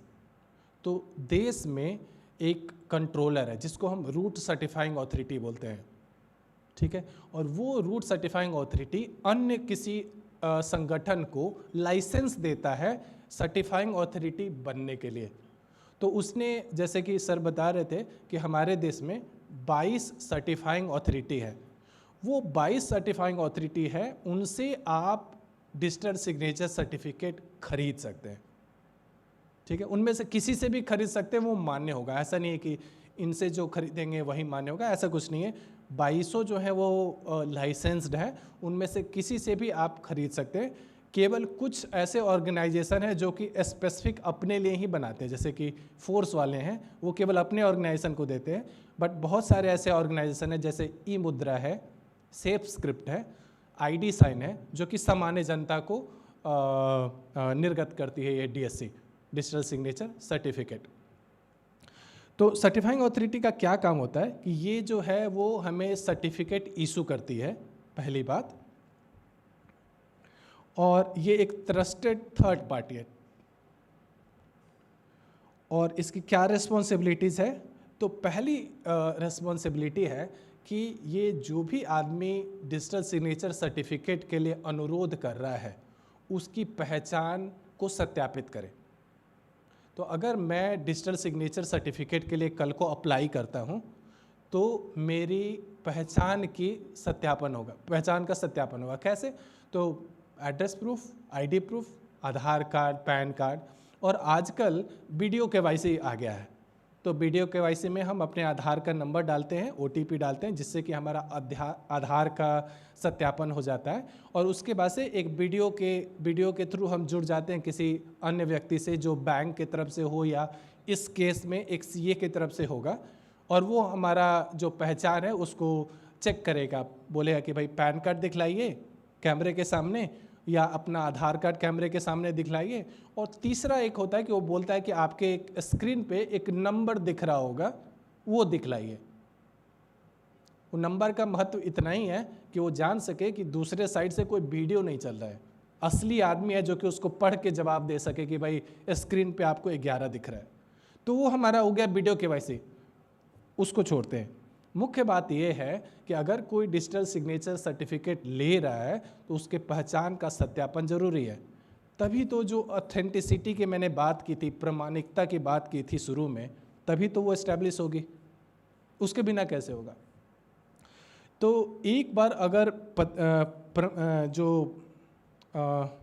एक बार अगर हम सर्टिफिकेट लेने वाले की पहचान बना सके कि भाई ये आदमी यही है, उसके आधार या पैन या किसी भी इस तरह के पहचान पत्र के आधार पे, तो उसके बाद उसको सर्टिफिकेट इशू हो जाएगा। ये 2 काम हुए। और एक और तीसरा काम है। तीसरा काम ये है, मैं एक दिखलाना चाहूँगा, ये एक टोकन है, क्रिप्टो टोकन। तो ये पेन ड्राइव जैसा दिख रहा होगा आपको, और ये वैसा ही है, बस ये है कि इसके अंदर कुछ कुछ चीज़ें हैं। तो इसके अंदर ही मेरा प्राइवेट की छुपा हुआ है। तो जो मेरा प्राइवेट की है वो इसके अंदर छुपा हुआ है। मैं भी नहीं देख सकता हूँ इसके अंदर क्या है, बट एक प्राइवेट की इसी के अंदर छुपा हुआ है। तो ये जो क्रिप्टो टोकन है, ये मानिए कि कल को मैं ये खो दूँ, ठीक है, तो किसी और को मिल जाएगा, क्या उसको प्रयोग कर सकते हैं? कर सकता है। तो इसीलिए अगर मैं किसी तरह से इसको खो दूँ, तो मैं अपने सर्टिफाइंग ऑथोरिटी को अनुरोध करूँगा कि ये जो मेरा सर्टिफिकेट है इसको रद्द कर दीजिए। ऐसा हो सकता है, तो उसको हम रद्द करवा सकते हैं। तो जो सर्टिफाइंग ऑथोरिटी है उसका एक और काम ये है कि अगर किसी भी तरह से जो हमारा सर्टिफिकेट है वो किसी तरह से कॉम्प्रोमाइज़ हो गया, किसी को पता चल गया मेरा प्राइवेट की, या मैंने इसको खो दिया, या एक और कारण हो सकता है कि भाई मैंने जो सर्टिफिकेट के लिए दस्तावेज दिए थे, आधार, बाद में पता चला कि वो नकली है, तो उस केस में सीए खुद भी रद्द कर सकता है मेरा डिजिटल सिग्नेचर सर्टिफिकेट। तो ये भी एक काम है सर्टिफिकेट को रद्द करना। अब एक आखिरी काम ये है कि अगर मेरा सर्टिफिकेट रद्द हो गया तो किसी तीसरे आदमी को कैसे पता चलेगा कि ये सर्टिफिकेट रद्द हो गया है? ये पता चलना चाहिए ना। कल को आप अगर किसी ने आपको डिजिटल सिग्नेचर भेजा, उसके साथ सर्टिफिकेट आया, सर्टिफिकेट आपने देखा, बोला कि हाँ ये तो वैलिड है, तो जो सिग्नेचर होगा वो भी वैलिड होगा, लेकिन जो सर्टिफिकेट है हो सकता है कि वो रद्द हो गया हो, तो कैसे पता करें? तो उसके लिए एक होता है CRL, जिसको हम बोलते हैं सर्टिफिकेट रिवोकेशन लिस्ट। रद्दीकरण की एक सूची होती है जिसमें कि कौन कौन से सर्टिफिकेट रद्द हो चुके हैं, उनका सीरियल नंबर लिखा होता है, वो भी मैं दिखलाऊंगा अभी। तो CA जो हमारा सर्टिफाइंग ऑथोरिटी है, उसका एक काम ये भी है कि वो सूची को अपडेट करता रहे। तो अपडेट करना मतलब आज अगर मैंने अपना रिवोक कराया, रद्द करवाया, तो मेरा सीरियल नंबर भी उस लिस्ट में ऐड हो जाए, ठीक है। तो ये उनका एक काम होता है। अब आते हैं CA के ऊपर होता है हमारा कंट्रोलर ऑफ सर्टिफाइंग ऑथोरिटी, इसको रूट सर्टिफाइंग ऑथोरिटी भी बोलते हैं, सबसे ऊपर। तो इनका काम होता है कि ये जितने भी CAs हैं उनको लाइसेंस देती है इंडिया के अंदर ऑपरेट करने के लिए, कि भाई आप इंडिया के अंदर, भारत के अंदर अपना कार्यकलाप चलाएं, उसके लिए वो लाइसेंस देती है। और इसके अलावा वो कई तरह के मानक तैयार करती है, जैसे कि मैंने बताया कि हम लोग की यूज करते हैं, पब्लिक की, प्राइवेट की। तो पब्लिक प्राइवेट की का साइज़ है जैसे कि 2048 RSA, तो वो सब चीज़ कौन निर्धारित करता है? तो ये सारी चीज़ें जो तकनीकी चीज़ें हैं वो CCA जो है वो निर्धारित करती है। और इसके अलावा जो हमारे सर्टिफाइंग ऑथोरिटीज़ हैं उनके कार्यकलापों को देखती है कि भाई वो सही से काम कर रहे हैं कि नहीं, किसी भी तरह का गलत कदम तो नहीं उठा रहे हैं। तो एक तरह से उनकी निगरानी करती है, उनको सुपरवाइज करती है कि whether they are working in the right direction और not, whether they are following the rules and regulation laid out by CCA और नॉट। तो जो भी हमारे CCA द्वारा जो भी निर्धारित कानून है, जो पॉलिसीज़ हैं, उनको वो फॉलो कर रहे हैं कि नहीं, ये इस चीज़ की निगरानी करना CCA का काम है। तो इस चीज़ को हम लोग बोलते हैं हायरार्किकल ट्रस्ट मॉडल। अभी मैंने शुरू में डिजिटल ट्रस्ट की बात की थी। तो सबसे आखिर में एक सब्सक्राइबर है, जैसे मैं हूँ एक सब्सक्राइबर जिसने कि एक डिजिटल सिग्नेचर सर्टिफिकेट लिया है, और मेरे डिजिटल सिग्नेचर सर्टिफिकेट को किसी सीए ने, किसी लाइसेंस्ड सीए ने प्रमाणित किया है। जैसे कि मेरे केस में सेफ स्क्रिप्ट सीए ने मेरा ये crypto token digital signature certificate मुझे दिया है। और जितने भी लाइसेंस सीए हैं उनके ऊपर एक कंट्रोलर है जो कि गवर्नमेंट ऑफ इंडिया ने कानून पारित करके बनाया है। तो अगर कोई मुझ पे ट्रस्ट करना चाहे, मेरे क्रिप्टो टोकन पे ट्रस्ट करना चाहे, तो मेरा जो सर्टिफिकेट है वो किसी लाइसेंस्ड सीए के द्वारा निर्गत होना चाहिए, इशूड होना चाहिए, और वो लाइसेंस सीए जो है वो कंट्रोलर ऑफ सर्टिफाइंग अथॉरिटी के अंदर आना चाहिए। अगर ये चीज़ें मिलती है, और चूंकि कंट्रोलर ऑफ सर्टिफाइंग अथॉरिटी सरकार द्वारा स्थापित है, तो हम उसमें पहले से ट्रस्ट करते हैं। तो फिर जो ग्राहक नीचे होगा इस हायरार्की में, उसको हम ट्रस्ट कर सकते हैं। इनमें से कुछ भी बदलाव आ जाए, जैसे कि मैंने किसी सीए से सर्टिफिकेट लिया जो कि लाइसेंस्ड नहीं है, वो सीसीए के नीचे नहीं आता है, तो इसका मतलब कि जो मेरा सर्टिफिकेट है वो इनवैलिड हो जाएगा। और या ठीक है, इतना तक क्लियर है? कुछ पूछना है? अब एक उदाहरण देखते हैं।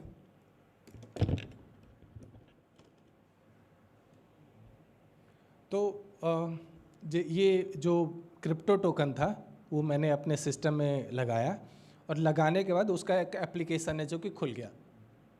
ठीक है, अपने आप खुल जाएगा। आप कोई भी बाहर का जो डिवाइस प्रयोग करते हैं तो पहले ड्राइवर इंस्टॉल करते हैं। तो उसी तरह से ये जो क्रिप्टो टोकन हमने लिया तो उसका भी एक ड्राइवर आता है जो कि उसी में रहता है। मैं दिखलाना चाहूँगा आपको।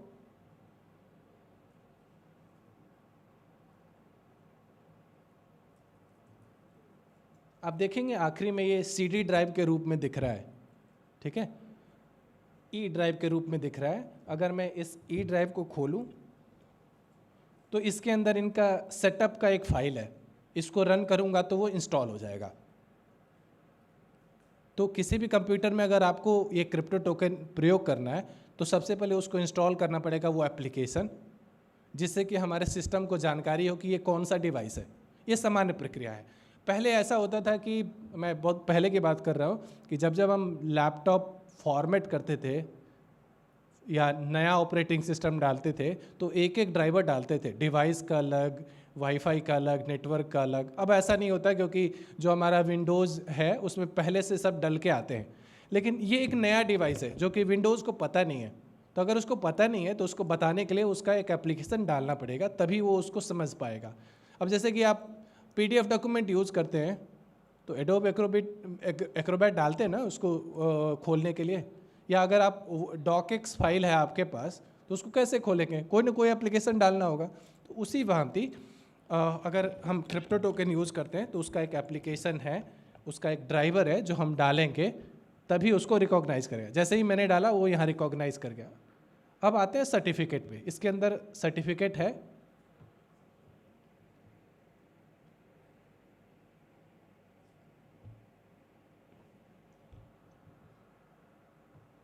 तो इसके अंदर 2 सर्टिफिकेट है। मैं पहला खोलना चाहूँगा।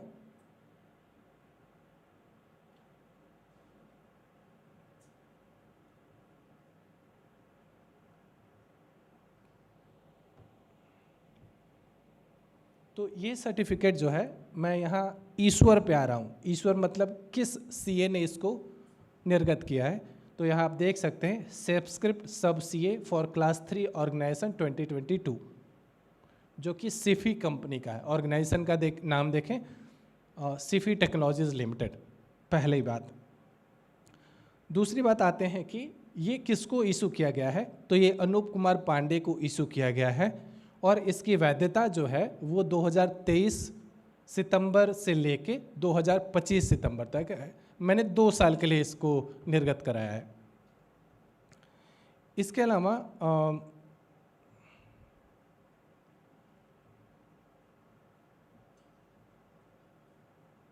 ये मैंने पहले से बता रखा है कि हर सर्टिफिकेट का एक सीरियल नंबर होता है। एकेडमिक सर्टिफिकेट्स के भी होते हैं सीरियल नंबर, तो वो चीज़ है। सिग्नेचर का एल्गोरिदम क्या यूज़ हो रहा है, जो हमारा साइनर ने क्या एल्गोरिदम यूज़ किया है उसके लिए है। ये हमारा किसने निर्गत किया है, एक बार हम पहले भी देख चुके हैं। वैलिड फ्रॉम कब से मान्य है और कब तक मान्य है, वैलिड टू। इसके अलावा ये है हमारा सब्जेक्ट का इन्फॉर्मेशन। सब्जेक्ट का इन्फॉर्मेशन आप देख सकते हैं। सब्जेक्ट का नाम है अनूप कुमार पांडे, कुछ सीरियल नंबर है, कर्नाटका स्टेट, पोस्टल कोड हमारा पिन कोड है, ऑर्गेनाइजेशन का नाम दिया है सीडैक नॉलेज पार्क बेंगलोर, और ऑर्गेनाइजेशन वो ऑर्गेनाइजेशनल यूनिट है। जैसे कि हमारा सीडैक जो है वो पूरे देश में 13 जगह है, तो बेंगलोर उसमें से एक यूनिट है, और हमारे ऑर्गेनाइजेशन का नाम है centre for development of advance computing. तो अगर आपको ये सर्टिफिकेट मिले तो आप इसको देख के समझ सकते हैं कि ये सर्टिफिकेट किसका है। इसके अलावा और अधिक जानकारी होती है। आते हैं एक महत्वपूर्ण जानकारी पे, CRL, जो अभी मैं बता रहा था कि जो कोई भी सर्टिफिकेट रद्द हो जाता है तो उसकी सूची कहाँ है, तो उस सर्टिफिकेट के ही अंदर एक CRL भी लिखा हुआ है कि भाई यहाँ पे जो रद्द किए हुए सर्टिफिकेट है उनकी सूची आपको मिलेगी। तो मैं आपको एक बार इसको चला के दिखाता हूँ। मैं इसको कॉपी करता हूँ,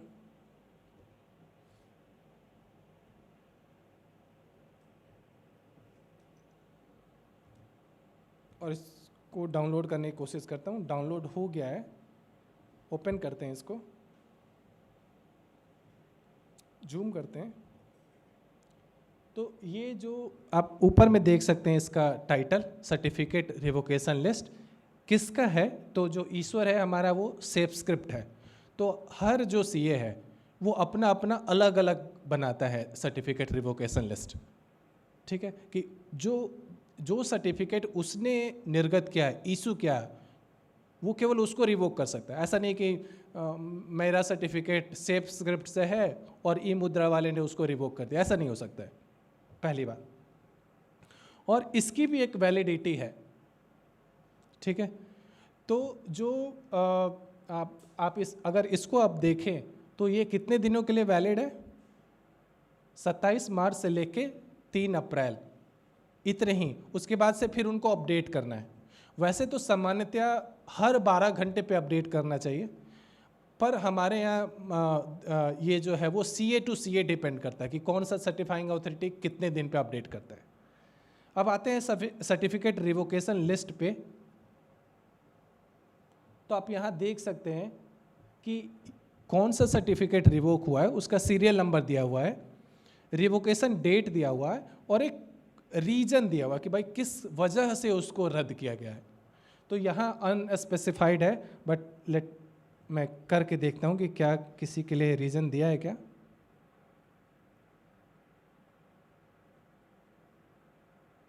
तो काफ़ी सारे हुए हैं।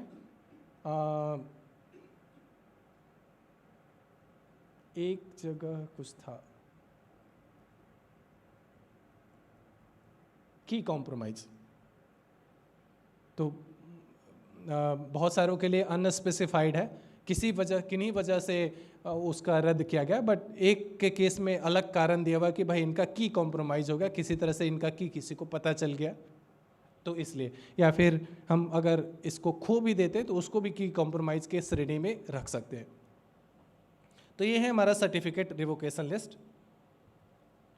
अब वापस आते हैं अपने प्रेजेंटेशन पे, करते हैं। तो अभी जो मैंने हायरार्की की बात की थी, एक मिनट इसको बंद करते हैं।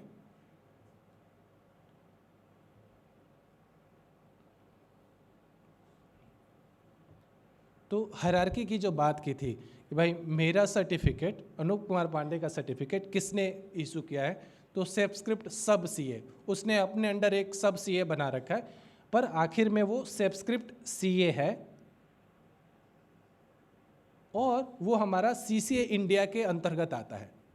अब ऐसा नहीं है कि केवल हम अपना सर्टिफिकेट देख सकते हैं, हम इनका भी सर्टिफिकेट देख सकते हैं। ठीक है, तो फॉर एग्जांपल मैं सेफ स्क्रिप्ट का सर्टिफिकेट खोलता हूँ, तो आप यहाँ देख सकते हैं कि सेफ स्क्रिप्ट का सर्टिफिकेट ये है जो कि CCA इंडिया ने इशू किया है, और ये 10 साल के लिए वैलिड है, 2022 से लेके 2032 तक। तो आम आदमी का सर्टिफिकेट जो है वो 1 साल, 2 साल या 3 साल के लिए मान्य होता है, लेकिन जो सर्टिफाइंग ऑथोरिटीज़ हैं उनका 10 साल के लिए वैलिड है। केवल यही नहीं, हम अब सीसीए का सर्टिफिकेट देखेंगे और इस केस में आप देखेंगे कि ये 20 साल के लिए वैलिड है, 22 से लेके 42 तक के लिए। और रूट सर्टिफाइंग ऑथोरिटी का सर्टिफिकेट जो है वो बहुत कम प्रयोग होता है। जब जब लाइसेंस देना है तभी तभी प्रमाणित करना है, ऐसा तो नहीं कि वो रोज़ डिजिटल सिग्नेचर कर रहे हैं, तो उनका बहुत कम प्रयोग होता है। तो मोस्ट ऑफ द टाइम उनका ऑफलाइन मोड में रहता है, ठीक है। और इनका जो सर्टिफिकेट होता है वो खुद से ही इशू करते हैं, क्योंकि उनके ऊपर और कोई अथॉरिटी नहीं है, तो उनका सर्टिफिकेट जो वो खुद से ही इशू करते हैं। अब प्रश्न ये उठता है कि उन्होंने अपना सर्टिफिकेट तो खुद ही इशू कर लिया है, तो उसको कैसे वैलिड मानेंगे? ये आता है भाई, मेरा तो सीए ने किया, सीए का सीसीए ने किया, सीसीए ने खुद से ही कर लिया अपना सर्टिफिकेट, तो उसको कैसे मानेंगे? तो हर कंप्यूटर के अंदर एक सर्टिफिकेट मैनेजर होता है, ठीक है। और उस सर्टिफिकेट मैनेजर में जितने भी रूट सर्टिफाइंग ऑथोरिटी हैं उनका सर्टिफिकेट पहले से ही रहता है।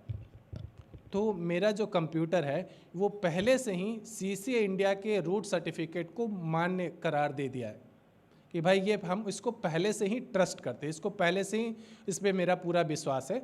अब उसके नीचे अगर कोई लाइसेंस आता है तो वो अलग बात है, पर जो रूट सर्टिफाइंग ऑथोरिटी का सर्टिफिकेट है उसको हम पहले से ही मान्य मानते हैं। कैसे, देखते हैं। तो एक सर्टिफिकेट मैनेजर होता है, ठीक है। तो सर्टिफिकेट मैनेजर हर ऑपरेटिंग सिस्टम के लिए अलग होता है। जैसे कि अगर मैक में जाते हैं तो उसमें एक कीचेन के नाम से होता है। अगर आप में से किसी ने मैक को यूज़ किया होगा तो उसमें कीचेन के नाम से सर्टिफिकेट मैनेजर होता है। विंडोज़ में मैं खोलूँगा सर्टिफिकेट मैनेज, सो यहाँ आता है मैनेज कंप्यूटर सर्टिफिकेट।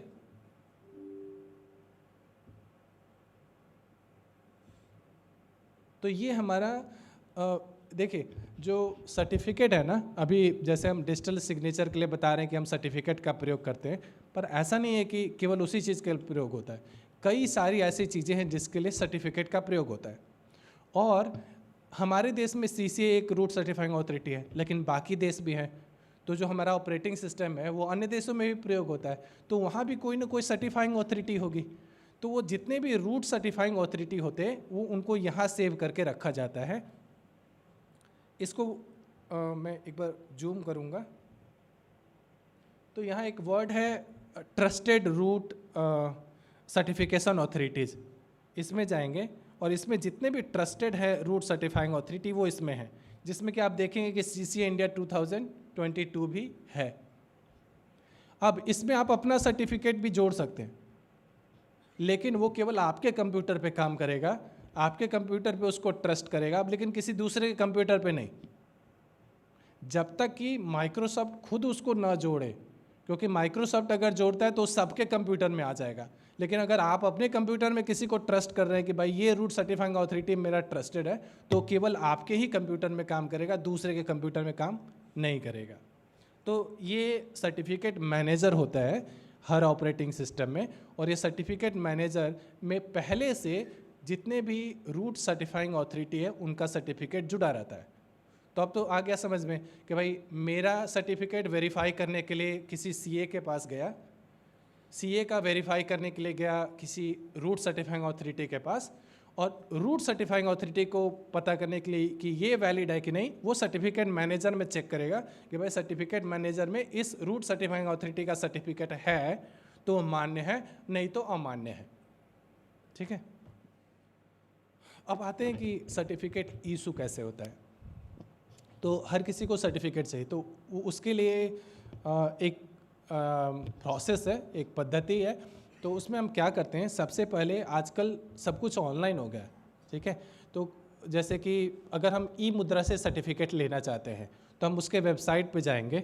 मैं डायरेक्ट वहीं से दिखलाता हूँ, मैं ई मुद्रा को इंडोर्स नहीं कर रहा हूँ, आप किसी भी सीए को यूज़ कर सकते हैं।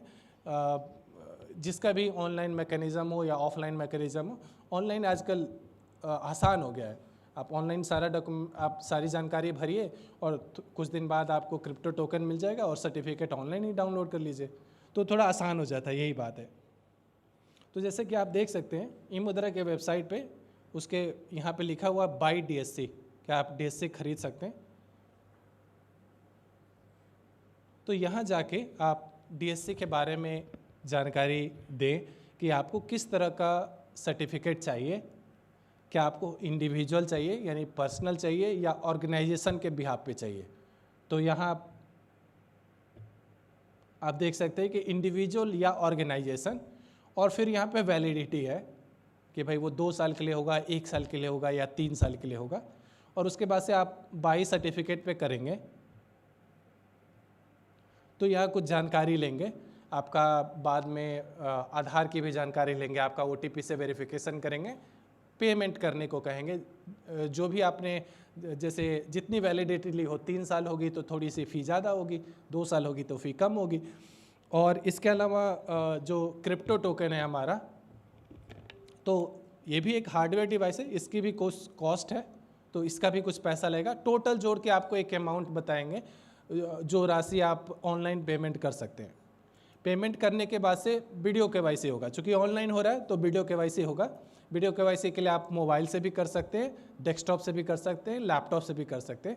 एक बार वीडियो KYC होने के बाद आपके पास ये क्रिप्टो टोकन पोस्ट के माध्यम से 1-2 दिन में आ जाएगा। मतलब ये निर्भर करता है कि आप कहाँ हैं, पोस्टल सेवा कितनी जल्दी आपके यहाँ पहुँच सकती है, ये आ जाएगा। ये आने के बाद से एक एप्लीकेशन के माध्यम से इसमें प्राइवेट की पब्लिक की जनरेट होगा, इसी के अंदर जनरेट होता है, बाहर नहीं होता। ये बहुत महत्वपूर्ण बात है, प्राइवेट की पब्लिक की इसके अंदर ही जनरेट होगा। और जो 1 मिनट, तो अगर ये देखें कि ये प्रोसेस मैंने बताया है कि आप अपनी जानकारी भरते हैं, ऑनलाइन पेमेंट करते हैं, और एक रजिस्ट्रेशन अथॉरिटी है जो कि वेरीफाई करता है। जैसे कि अभी के केस में मैंने बताया कि वीडियो KYC से आपका वेरीफाई हो जाएगा, ठीक है।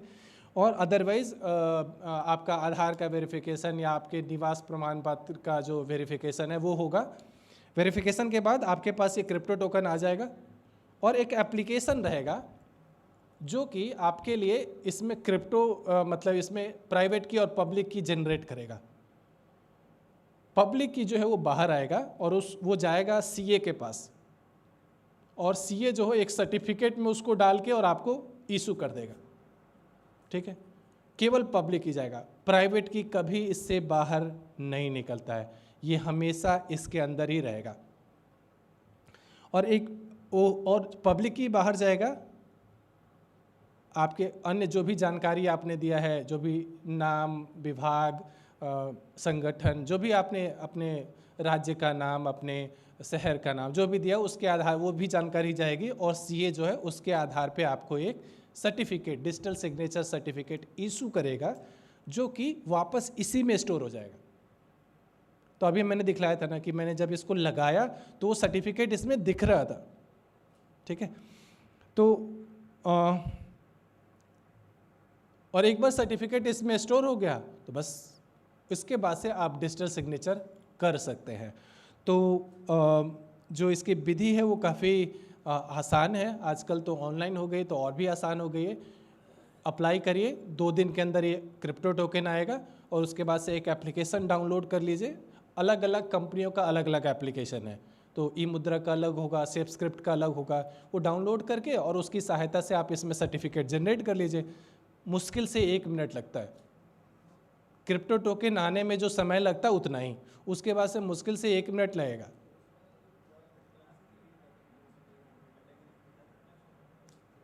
हाँ, ओके। एक्चुअली आजकल उसका उतना महत्व नहीं है, लेकिन मैं फिर भी बताने की कोशिश करता हूँ।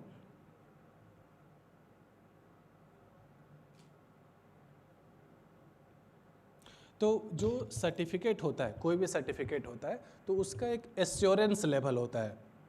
एश्योरेंस लेवल क्या है कि जब भी हम क्रिप्टो टोकन कोई भी सर्टिफिकेट इशू कराते हैं तो हमारे पहचान का सत्यापन होता है। तो किस लेवल का सत्यापन हुआ उसके आधार पे सर्टिफिकेट का क्लास होता है। तो क्लास ए, क्लास 2, क्लास 3 और इसके अलावा आजकल नए आ गए हैं वो EKYC वाले जो KYC के थ्रू हो रहे हैं, इलेक्ट्रॉनिक KYC आधार बेस्ड। तो वो हमारा पहचान करने का एक तरीका होता है। जैसे पहले जब क्लास 1 होते थे तो वो केवल ईमेल वेरिफिकेशन होता था, किस लेवल तक जा रहे हैं, ठीक है। तो जैसे कि मैंने ऑनलाइन सर्टिफिकेट जमा कर दिया, उससे एक हमारी पहचान बनी। दूसरी बात हुई कि वो रजिस्ट्रेशन अथॉरिटी के तरफ से एक आदमी आएगा, वो देखिएगा कि ये आदमी है कि नहीं और मेरे ओरिजिनल से जो छाया प्रति है उसको सत्यापित करेगा। तो ये क्लास 3 हो गया कि उसने सब कुछ वेरीफाई किया कि वो पर्सन असली में है कि नहीं और उसने जो दस्तावेज जमा किए हैं वो ओरिजिनल से मैच कर रहे हैं कि नहीं। तो उस आधार पे होता है हमारा सर्टिफिकेट क्लास। तो जो क्लास 3 होता है वो सबसे हाईएस्ट एश्योरेंस देता है और क्लास 1 तो अब हमारे यहाँ देश में प्रयोग ही नहीं होता है। इनफैक्ट अब क्लास 2 भी मुश्किल से ही प्रयोग होता है। तो ये हमारा क्रिप्टो टोकन है, ठीक है। Crypto token USB pen drive type होता है कि इसी के अंदर जनरेट होता है और इससे की कभी भी बाहर नहीं आता है और ये हर तरह से सुरक्षित है ना। कोई भी चीज़ अगर मैं कहूँ कि ये सुरक्षित है, मैं कहूँ कि आईफोन बहुत ही अच्छा है, तो कैसे इसको माने? तो एक है कि आप प्रयोग करके देखें और या फिर आप किसी पे विश्वास करें, कोई सर्टिफाई करे। यहाँ भी एक सर्टिफाइंग अथॉरिटी की बात आती है। तो जो हमारा क्रिप्टो टोकन है वो FIPS 140-2 सर्टिफाइड है, जो कहता है कि इससे किसी भी तरह के छेड़छाड़ करके आप प्राइवेट की नहीं निकाल सकते हैं। तो ये चीज़ है, FIPS 140 कंप्लायंट है और ये टैम्पर रेसिस्टेंट है कि आप किसी भी तरह से इसमें से प्राइवेट की नहीं निकाल पाएंगे। यहाँ तक कि मैं इसका प्रयोग करता हूँ लेकिन मुझे भी इसकी प्राइवेट की पता नहीं है क्या है। अब सवाल ये उठता है कि अगर मुझे और एक और बात ये है कि प्राइवेट की जो है हमारी वो एक पिन से सुरक्षित होती है, ठीक है। तो कोई अगर अभी मैं एक उदाहरण दे रहा था कि कल को मैं अगर ये कहीं गिर जाए हमसे, किसी और को मिले, क्या वो प्रयोग कर सकता है?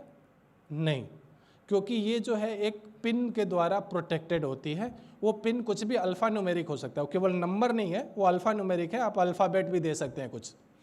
और इसको केवल 10 बार ही हम गलत पिन डाल के ट्राई कर सकते हैं। अगर इसको खोलने की कोशिश करें तो 10 बार ही गलत देंगे, उसके बाद से वो लॉक हो जाएगा। अब एक मैं उदाहरण देना चाहता हूँ कि मैंने भी एक बार ऐसा किया था कि मैं प्रोग्राम के थ्रू इसको एक्सेस कर रहा था और मैं ट्रायल कर रहा था, मुझे ध्यान नहीं रहा, 10 बार से ज़्यादा गलत पिन पे चला गया, तब ये लॉक हो गया। एक बार ये लॉक हो गया तो ये किसी तरह से अनलॉक नहीं हो सकता। फिर मुझे नया क्रिप्टो टोकन खरीदना पड़ा और नया सर्टिफिकेट लेना पड़ा। ऐसा नहीं हो सकता है कि आप किसी तरह से जैसे फॉरगॉट पासवर्ड करते हैं ना, वो चीज़ इसमें नहीं है। अगर आप गलत डाल के इसको लॉक कर लिए 10 बार गलत डाल के, तो फिर उसके बाद से आपको नया खरीदना पड़ेगा और इसको रिवोक कराना पड़ेगा। तो एक ये भी केस है जिसमें कि हम रिवोक कराते हैं, ठीक है। तो क्रिप्टो टोकन आया समझ में। तो ये केवल एक तरीका है जहां हम अपना प्राइवेट की और सर्टिफिकेट स्टोर करके रखते हैं और इसी का प्रयोग करते हैं कहीं भी डिजिटल सिग्नेचर करने के लिए। अब सर्टिफिकेट कितने तरह के हैं? तो एक सर्टिफिकेट हो गया हमारा जो हम साइन करने के लिए प्रयोग करते हैं, तो उसको हम बोलते हैं डिजिटल सिग्नेचर सर्टिफिकेट। दूसरा जो सर्टिफिकेट है उसको हम इंक्रिप्शन सर्टिफिकेट कहते हैं, जिससे कि हम किसी फाइल को, किसी भी मैसेज को इनक्रिप्ट कर सकते हैं, ठीक है। और तीसरा होता है जिसको हम TLS सर्टिफिकेट कहते हैं, और ये TLS सर्टिफिकेट किसी मशीन को दिया जाता है। मशीन को दिया जाता है मतलब कि जैसे मेरा कंप्यूटर है, इसको भी हम एक सर्टिफिकेट दे सकते हैं जो कि ये दूसरे कंप्यूटर से कम्युनिकेट करने के लिए प्रयोग करेगा।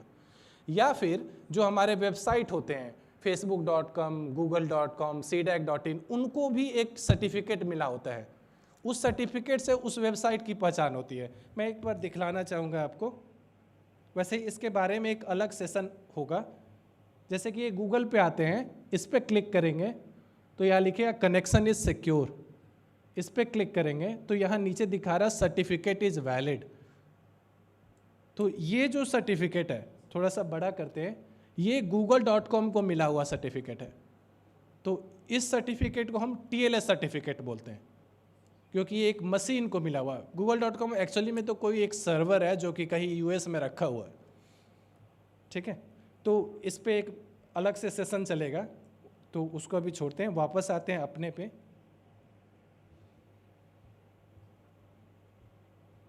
तो ये पार्ट देख चुके हैं। तो ये 3 तरह के सर्टिफिकेट होते हैं। अब आते हैं सर्टिफिकेट के लाइफ साइकिल पे। तो एक सर्टिफिकेट, मैंने पहले ही बताया था कि एक सर्टिफिकेट की एक आयु है कि ये 1 साल के लिए प्रयोग कर सकते हैं, 2 साल के लिए या 3 साल के लिए। इसके अलावा अगर किसी तरह का कॉम्प्रोमाइज़ हुआ कि किसी को पता चल गया, तो हम 2 साल से पहले भी उसको रिवोक करा सकते हैं, ठीक है। और या फिर अगर वो एक्सपायर हो जाता है तो एक्सपायरी के बाद से हम उसको रिन्यू करा सकते हैं। नाउ जब भी हम रिन्यू कराते हैं तो सारी जो प्रक्रिया वो फिर से दोहरानी होगी। हमको फिर से अपनी आइडेंटिटी देनी होगी और फिर से की पेयर जनरेट करना होगा। तो हर बार एक नया की पेयर जनरेट होगा, एक नया सर्टिफिकेट बनेगा। इसके अलावा कुछ महत्वपूर्ण बातें हैं। पहली बात कि हम सर्टिफिकेट किसी से भी ले सकते हैं। आज ई मुद्रा से लिया, कल लेटेस्ट इनक्रिप्ट से कल सेफ स्क्रिप्ट से ले सकते हैं, परसों ID साइन से ले सकते हैं। इसके अलावा मैं एक साथ एक से ज़्यादा सर्टिफिकेट भी रख सकता हूँ। मैंने एक ई मुद्रा से ले रखा है, एक सेफ स्क्रिप्ट से ले रखा है। वैसे उसका कोई औचित्य नहीं है कि मैं एक बार में पैसे खर्च करके 2-2 सर्टिफिकेट रखूँ, क्योंकि कानूनन रूप से कोई भी एक सर्टिफिकेट जो है वो वैध है, ठीक है। तो ये है हमारा लाइफ साइकिल।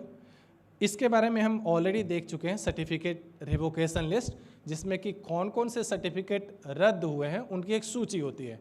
वो सूची भी हमने देख रखी है। कौन CRL मेंटेन करता है, तो हर CA के पास अपना अपना CRL होता है। अब आते हैं, सर ने एक क्वेश्चन पूछा था कि भाई ये तो मैनुअल है कि हम लिस्ट को डाउनलोड करें और चेक करें। तो एक ऑटोमेटेड वे भी है उसके लिए, जिसको हम बोलते हैं OCSP, online certificate status protocol. तो OCSP एक सर्विस है जिसको हम रिक्वेस्ट भेजते हैं कि भाई ये सर्टिफिकेट आया है, आप चेक करके बताओ कि ये वैलिड है कि नहीं।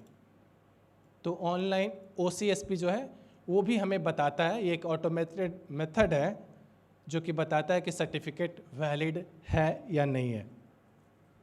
अब तो अगर मुझे कोई, वैसे तो हमने इस पे बात काफ़ी सारी चीज़ें की है, लेकिन एक बार फिर से दोहराना चाहूँगा कि अगर हमारे पास एक सर्टिफिकेट आया और हम चेक करना चाहते हैं कि मेरा जो सर्टिफिकेट आया है वो वैलिड है कि नहीं, तो कैसे करेंगे। तो कई सारी चीज़ें हैं वैलिडेशन के लिए, जैसे कि उसकी एक एक्सपायरी पीरियड होती है कि भाई ये 2023 से लेकर 2025 तक वैलिड है। अब 2026 में वो सर्टिफिकेट जो है वो एक्सपायर हो गया रहेगा। तो ये एक चीज़ है, उसके वैलिडिटी पीरियड। इसके अलावा जो हमारा उसको जिसने इशू किया, जिसने निर्गत किया है, वो लाइसेंस्ड है या नहीं है, वो दूसरी चीज़ है।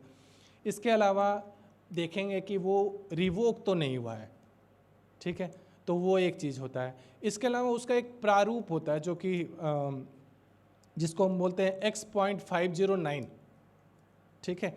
तो फॉर एग्जांपल जो भी हम कानूनी कार्रवाई के लिए जाते हैं तो आपने देखा होगा स्टाम्प पेपर होता है जिसके ऊपर लिखा जाता है। या फिर अगर हमें कोई डिग्री मिलती है, CBSE की सपोज 10th की मार्कशीट है, तो सबका एक जैसा दिखता है। ऐसा नहीं कि एक आदमी का एक तरह से दिखता है, दूसरे का हाथ से लिखा हुआ आता है। तो एक उसका एक प्रारूप है, उसका एक फॉर्मेट है। तो डिजिटल सिग्नेचर सर्टिफिकेट का भी फॉर्मेट है। मैंने जितने भी खोले आपने देखा होगा कि उसका एक फॉर्मेट है, जिस तरह से वो कैसा दिखता है, उसमें क्या क्या जानकारियाँ होनी चाहिए, तो वो पहले से निर्धारित है। उस फॉर्मेट को हम बोलते हैं X.509 फॉर्मेट। तो अगर उस फॉर्मेट में नहीं है या उसमें किसी भी तरह की जानकारी जो है वो मिसिंग है, दिख नहीं रही है, मिल नहीं रही है, तो भी वो सर्टिफिकेट जो होगा वो वैलिड नहीं होगा। अब पहले कोई क्वेश्चन लेते हैं और उसके बाद से मैं डिजिटल सिग्नेचर करके दिखलाता हूँ आपको किसी डॉक्यूमेंट पे। तो कोई क्वेश्चन है तो आप बताएं, नहीं तो मैं आपको डायरेक्ट डेमोन्स्ट्रेशन देता हूँ, वो ज़्यादा क्लियर करेगा। तो आप क्रिप्टो टोकन तो खरीद सकते हैं आसानी से, अब ऑनलाइन प्रक्रिया है उसके लिए। अब आते हैं कि हम उसका प्रयोग कैसे करें अपने कंप्यूटर में, कोई भी तरह का डिजिटल साइनिंग के लिए कैसे प्रयोग करें।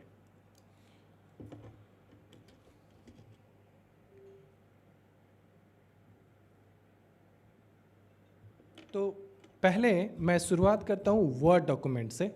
तो एक वर्ड डॉक्यूमेंट लेंगे,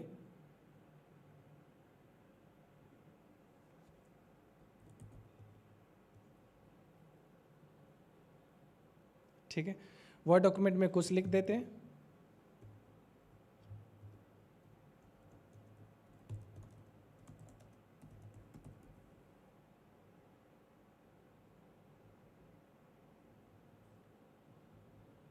हाय दिस इज टेस्ट डॉक्यूमेंट, बस कुछ लिख दिया।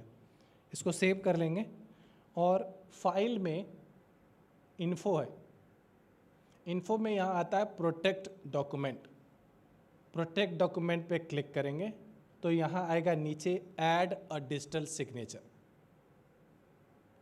अब हो सकता है कि आपके पास पुराना वर्ड हो तो कहीं और वो ऑप्शन होगा, पर ऐसे ही आएगा।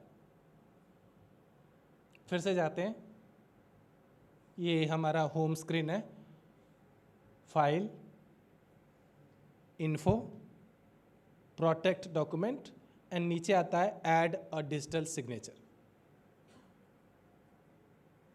अब ऐड अ डिजिटल सिग्नेचर, इसको थोड़ा जूम कर लेते हैं ताकि साफ साफ दिखे। तो यहाँ पे देखिए कि चूंकि मेरा क्रिप्टो टोकन पहले से लगा हुआ है तो इसने पहले से जान लिया कि ये वाला टोकन लगा हुआ, उसको पहले से वो रिकॉग्नाइज करके यहाँ दिखला दिया। लेकिन अगर मेरे पास 2-3 क्रिप्टो टोकन है तो मैं किससे साइन करना चाहता हूँ, मैं यहाँ से चेंज कर सकता हूँ। तो जब मैं यहाँ से चेंज करूँगा तो दिखलाएगा कि मेरे पास कौन कौन से सर्टिफिकेट हैं और उसमें से किस सर्टिफिकेट को प्रयोग करके मैं साइन कर सकता हूँ। तो फॉर एग्जांपल ये एक मेरा सर्टिफिकेट है जो कि मेरा VPN में इस्तेमाल होता है। मैंने पहले बताया था कि सर्टिफिकेट कई तरह के होते हैं और अलग अलग तरह के उनके प्रयोग होते हैं। तो जैसे ये मेरा सर्टिफिकेट जो मेरा VPN से कनेक्ट होने के लिए है, और जो ये सब्सक्रिप्ट वाला है वो मेरा डिजिटल सिग्नेचर के लिए है। तो मैं यहाँ से अगर मेरे पास 2-3 सर्टिफिकेट है तो मैं यहाँ से सिलेक्ट कर सकता हूँ कि कौन सा डिजिटल सर्टिफिकेट यूज़ करूँ। और एक बार सेलेक्ट करने के बाद नीचे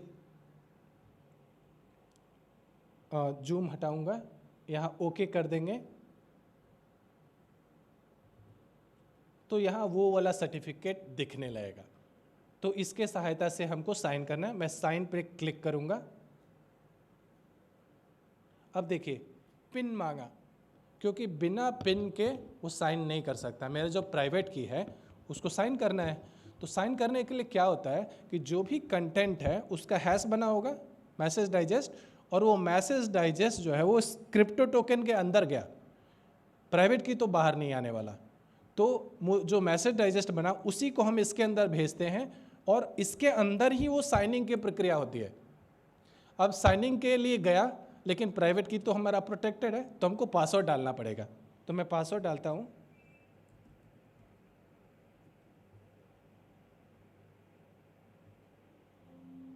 तो यहाँ हमारे पास संदेश आ गया कि your signature has been successfully saved with document.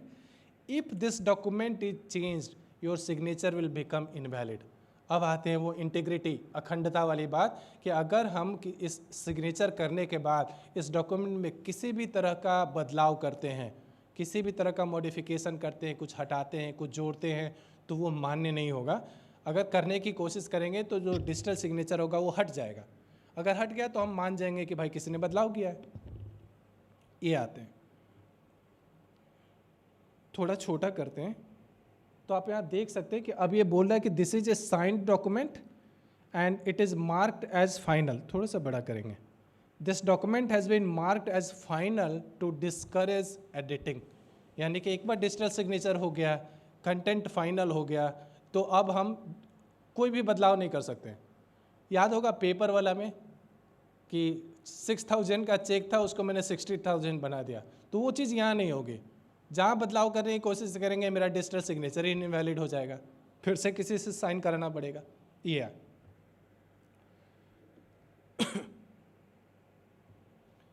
अब यही चीज़ अगर मुझे सिग्नेचर देखना है,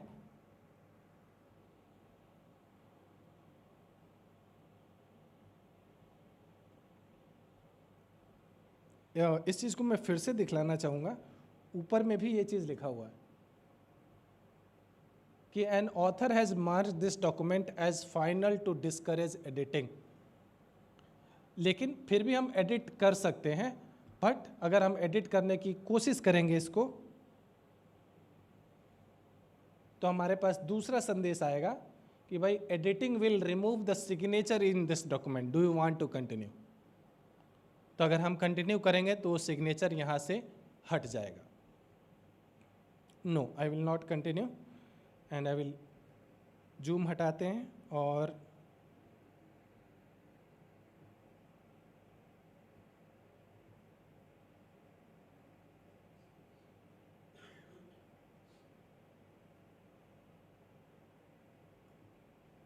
तो इसमें कोई डाउट, मतलब कि वर्ड में कैसे साइन करते हैं?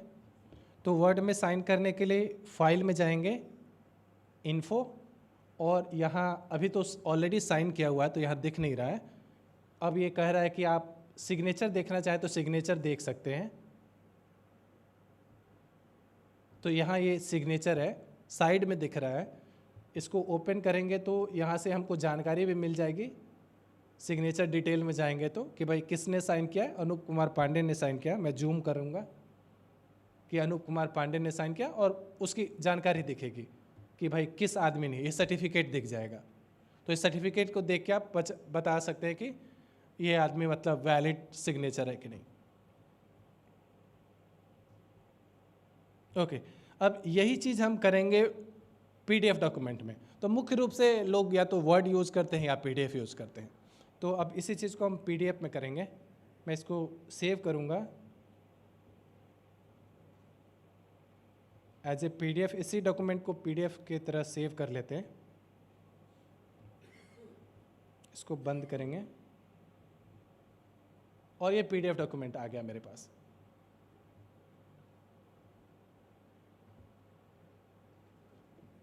अब इसको साइन करना है।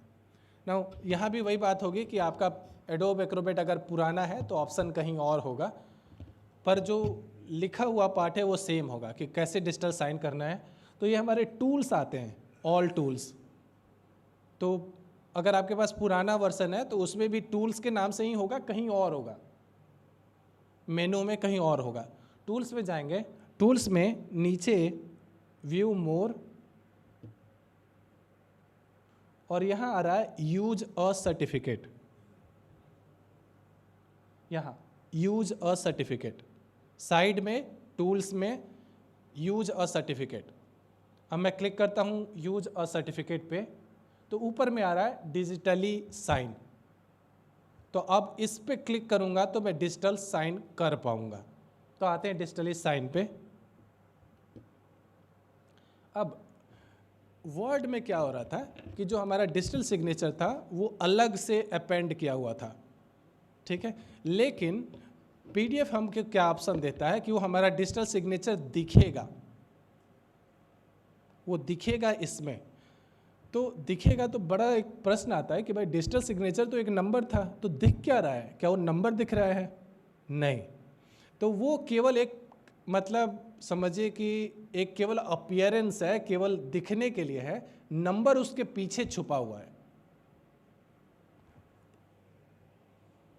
अब दिखने के लिए कि वो कैसा दिखेगा, कहाँ दिखेगा, उसके लिए हमको एक रेक्टेंगल बनाना है। रेक्टेंगल बनाना एक बार फिर से मैं दिखाना चाहूँगा। रेक्टेंगल आप कहीं भी बना सकते हैं। तो यहाँ क्लिक करेंगे डिजिटली साइन पे, और उसके बाद से एक रेक्टेंगल सपोज करिए कि हम इसके नीचे बनाना चाहते हैं। तो यहाँ,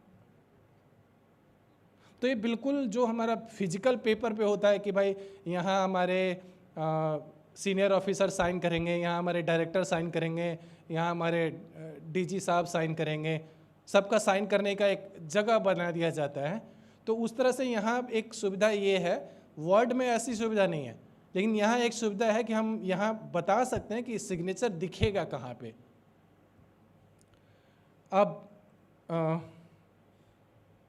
अब यहाँ भी वही बात आती है कि मेरे पास अगर मल्टीपल सर्टिफिकेट है तो कौन से सर्टिफिकेट का प्रयोग करके साइन होगा, वो तो हम पहले ही सिलेक्ट कर रहे हैं सेफ स्क्रिप्ट वाले को।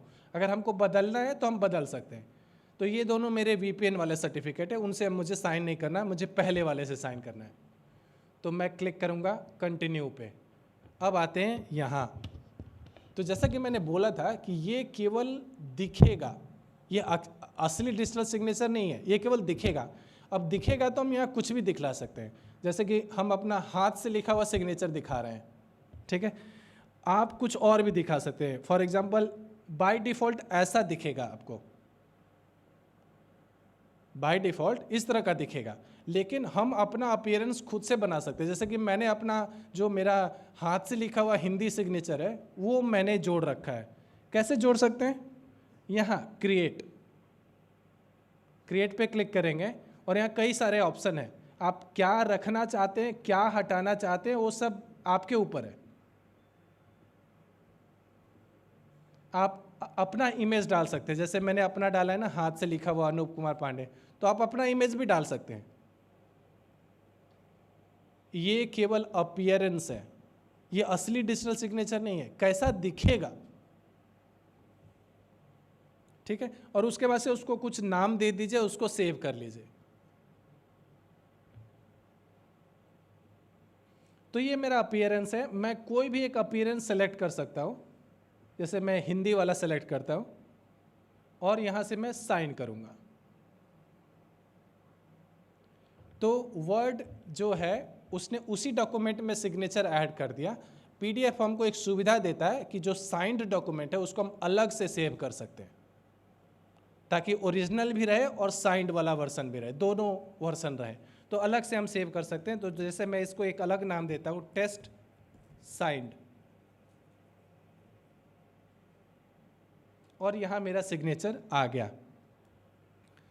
एक इम्पॉर्टेंट बात ये है कि इस बार इसने मुझसे पिन नहीं मांगा। तो ऐसा होता है कि अगर आप एक बार पिन डालें हैं तो कुछ समय तक उस पिन का प्रयोग करके फिर से आप साइन कर सकते हैं। तो अभी अभी मैंने डाला था वर्ड वाले में, तो कुछ समय तक वो वैलिड है। कायदे से हर बार पिन मांगना चाहिए, ठीक है। जैसे मैं अभी लैपटॉप बंद करूंगा, फिर से स्टार्ट करूंगा, तो वो फिर से पिन मांगेगा। लेकिन अभी तुरंत ही एक जगह पिन का प्रयोग किया था, तो उसी पिन का दूसरे एप्लीकेशन में उसने प्रयोग करके मुझसे दोबारा पिन नहीं मांगा। अब ये है हमारा अपीयरेंस, ये दिखेगा कैसे, ठीक है। एक और डिजिटल सिग्नेचर करते हैं।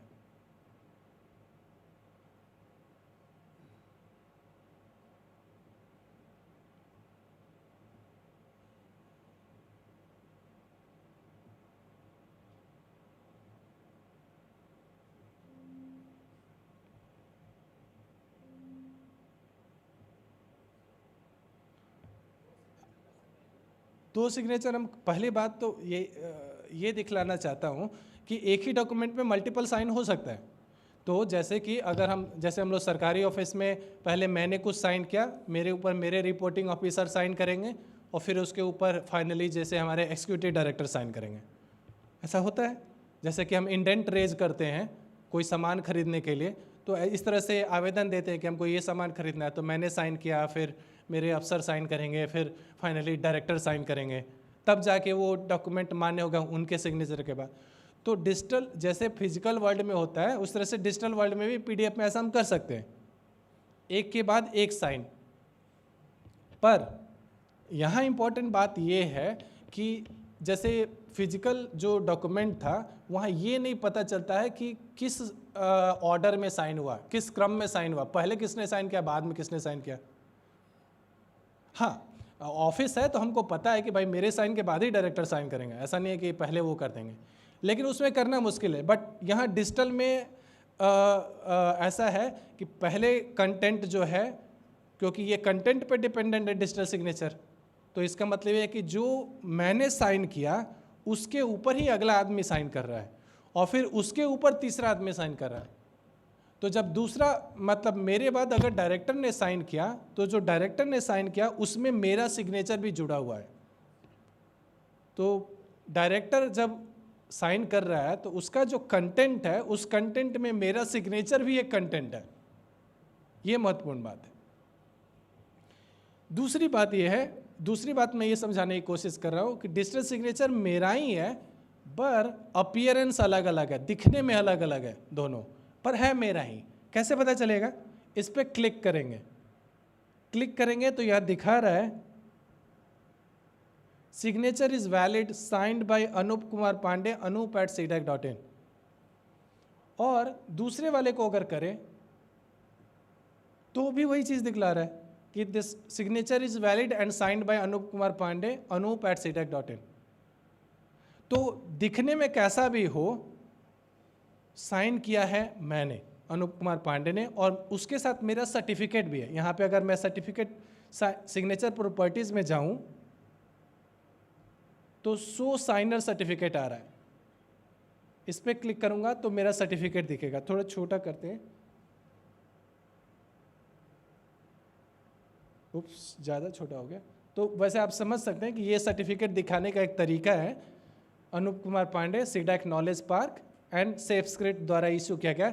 वही सारी चीज़ें हैं, थोड़ा दिखाने का तरीका अलग है, पर है वही सर्टिफिकेट अनूप कुमार पांडे का। तो इस तरह से हम साइन करते हैं। कैसे साइन करते हैं एक बार फिर से रिपीट करूंगा।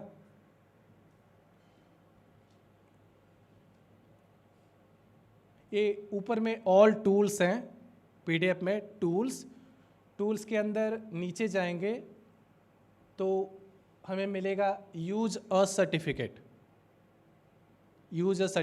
इस पर क्लिक करेंगे तो आएगा डिजिटली साइन करने में क्लिक करेंगे तो ये पूछेगा कि भाई आप कहाँ पे अपना सिग्नेचर चाहते हैं।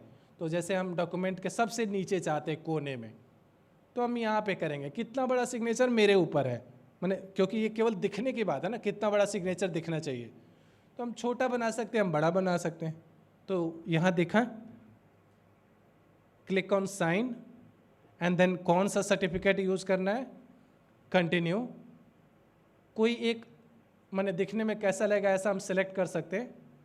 फॉर एग्जाम्पल मैंने हाथ से ऐसे घिस दिया तो ये हो गया। फिर साइन पे क्लिक करेंगे और उसको सेव करने के लिए बोलिएगा, क्योंकि वो ओरिजिनल डॉक्यूमेंट को और साइन डॉक्यूमेंट को हम अलग अलग कर सकते हैं। और जब सेव करेंगे तो यहाँ मेरा डिजिटल सिग्नेचर बन गया।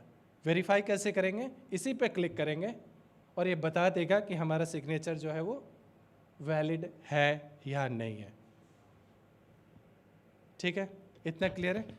2 मिनट और लूँगा और एक आपको कुछ दिखलाना चाहते हैं और आपसे पूछते हैं कि आप कितना समझे।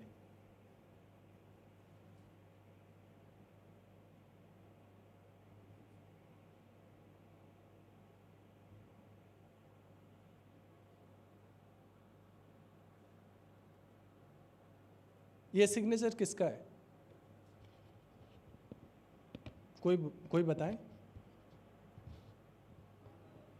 आर बालाजी? नहीं, ये अपीयरेंस है। आर बालाजी का मैंने अपीयरेंस लिया है, ये सिग्नेचर मेरा है। तो जो दिखता है वो सिग्नेचर नहीं है, यही मैं आपको समझाने की कोशिश कर रहा हूँ। तो दिखने में मैं कुछ भी इमेज डाल दूंगा, ठीक है, मैं प्रधानमंत्री की सिग्नेचर की यहाँ कॉपी डाल दूँ, अमिताभ बच्चन की डाल दूँ, लेकिन असली में जो डिजिटल सिग्नेचर वो एक नंबर है जो कैलकुलेट हुआ है एक क्रिप्टो टोकन के प्राइवेट की से और कंटेंट से। वो कैसे पता चलेगा? वो क्लिक करने पे ही पता चलेगा। तो अगर आपके पास कोई डॉक्यूमेंट आता है, उस पर कुछ भी लिखा हुआ, उस पर भरोसा ना करें। आपको उस पर क्लिक करना है, आप उस पर क्लिक करेंगे तब आपको पता चले कि एक्चुअल में ये सिग्नेचर किसका है।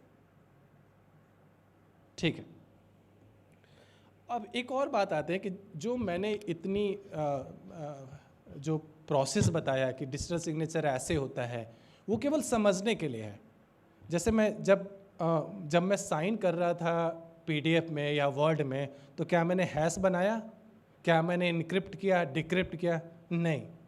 तो एज ए एंड यूज़र मुझे वो सब करने की ज़रूरत नहीं है। मेरे बिहाफ पे जो एडोब रीडर है या माइक्रोसॉफ्ट वर्ड है, वो मेरे बिहाफ पे वो सारा कुछ काम कर रहा है। यहाँ तक कि आपने देखा कि वेरिफिकेशन भी वो खुद ही कर रहा है और लिख रहा है कि सिग्नेचर इज़ वैलिड, तो वेरिफिकेशन भी वो मेरे बिहाफ पे कर लेगा। पर वो जानना क्यों ज़रूरी है प्रोसेस? इसलिए जैसे मैंने अभी आपको धोखा करके दिखलाया कि वो आर बालाजी है या कौन है, वो तभी पता चलेगा जब आप क्लिक करेंगे। अब अनूप कुमार पांडे anup@cdac.in लिखा हुआ, कई बार ऐसा होगा कि ईमेल लोग नहीं देते हैं सर्टिफिकेट लेने के वक्त में, तो कैसे पता चलेगा कि कौन से वाले अनूप कुमार पांडे ने? भारत में इतने ही बिलियन लोग हैं, कैसे पता उसमें हो सकता है कि कई अनूप कुमार पांडे हों? तो तब पता चलेगा जब आपको पता हो कि भाई हमको सर्टिफिकेट चेक करना चाहिए, क्योंकि सर्टिफिकेट के अंदर अधिक जानकारी हो गई कि भाई वो किस स्टेट का है, किस ऑर्गेनाइजेशन का है। तो उसके लिए हमको पता होना चाहिए कि हम इस पर क्लिक करके और यहाँ सर्टिफिकेट देख सकते हैं, सर्टिफिकेट देख सकते हैं। यहाँ डिटेल में जाएंगे अगर हम, तो यहाँ पे दिखलाएगा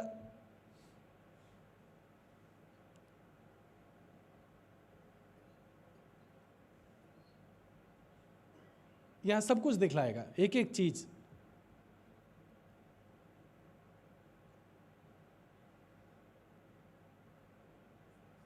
ठीक है, तो ये बहुत महत्वपूर्ण है कि आप केवल ये ना जाने कि साइन कैसे करना, आप ये भी जाने कि हम मैनुअली कैसे चेक कर सकते हैं, केवल अपीयरेंस पे नहीं जाना है।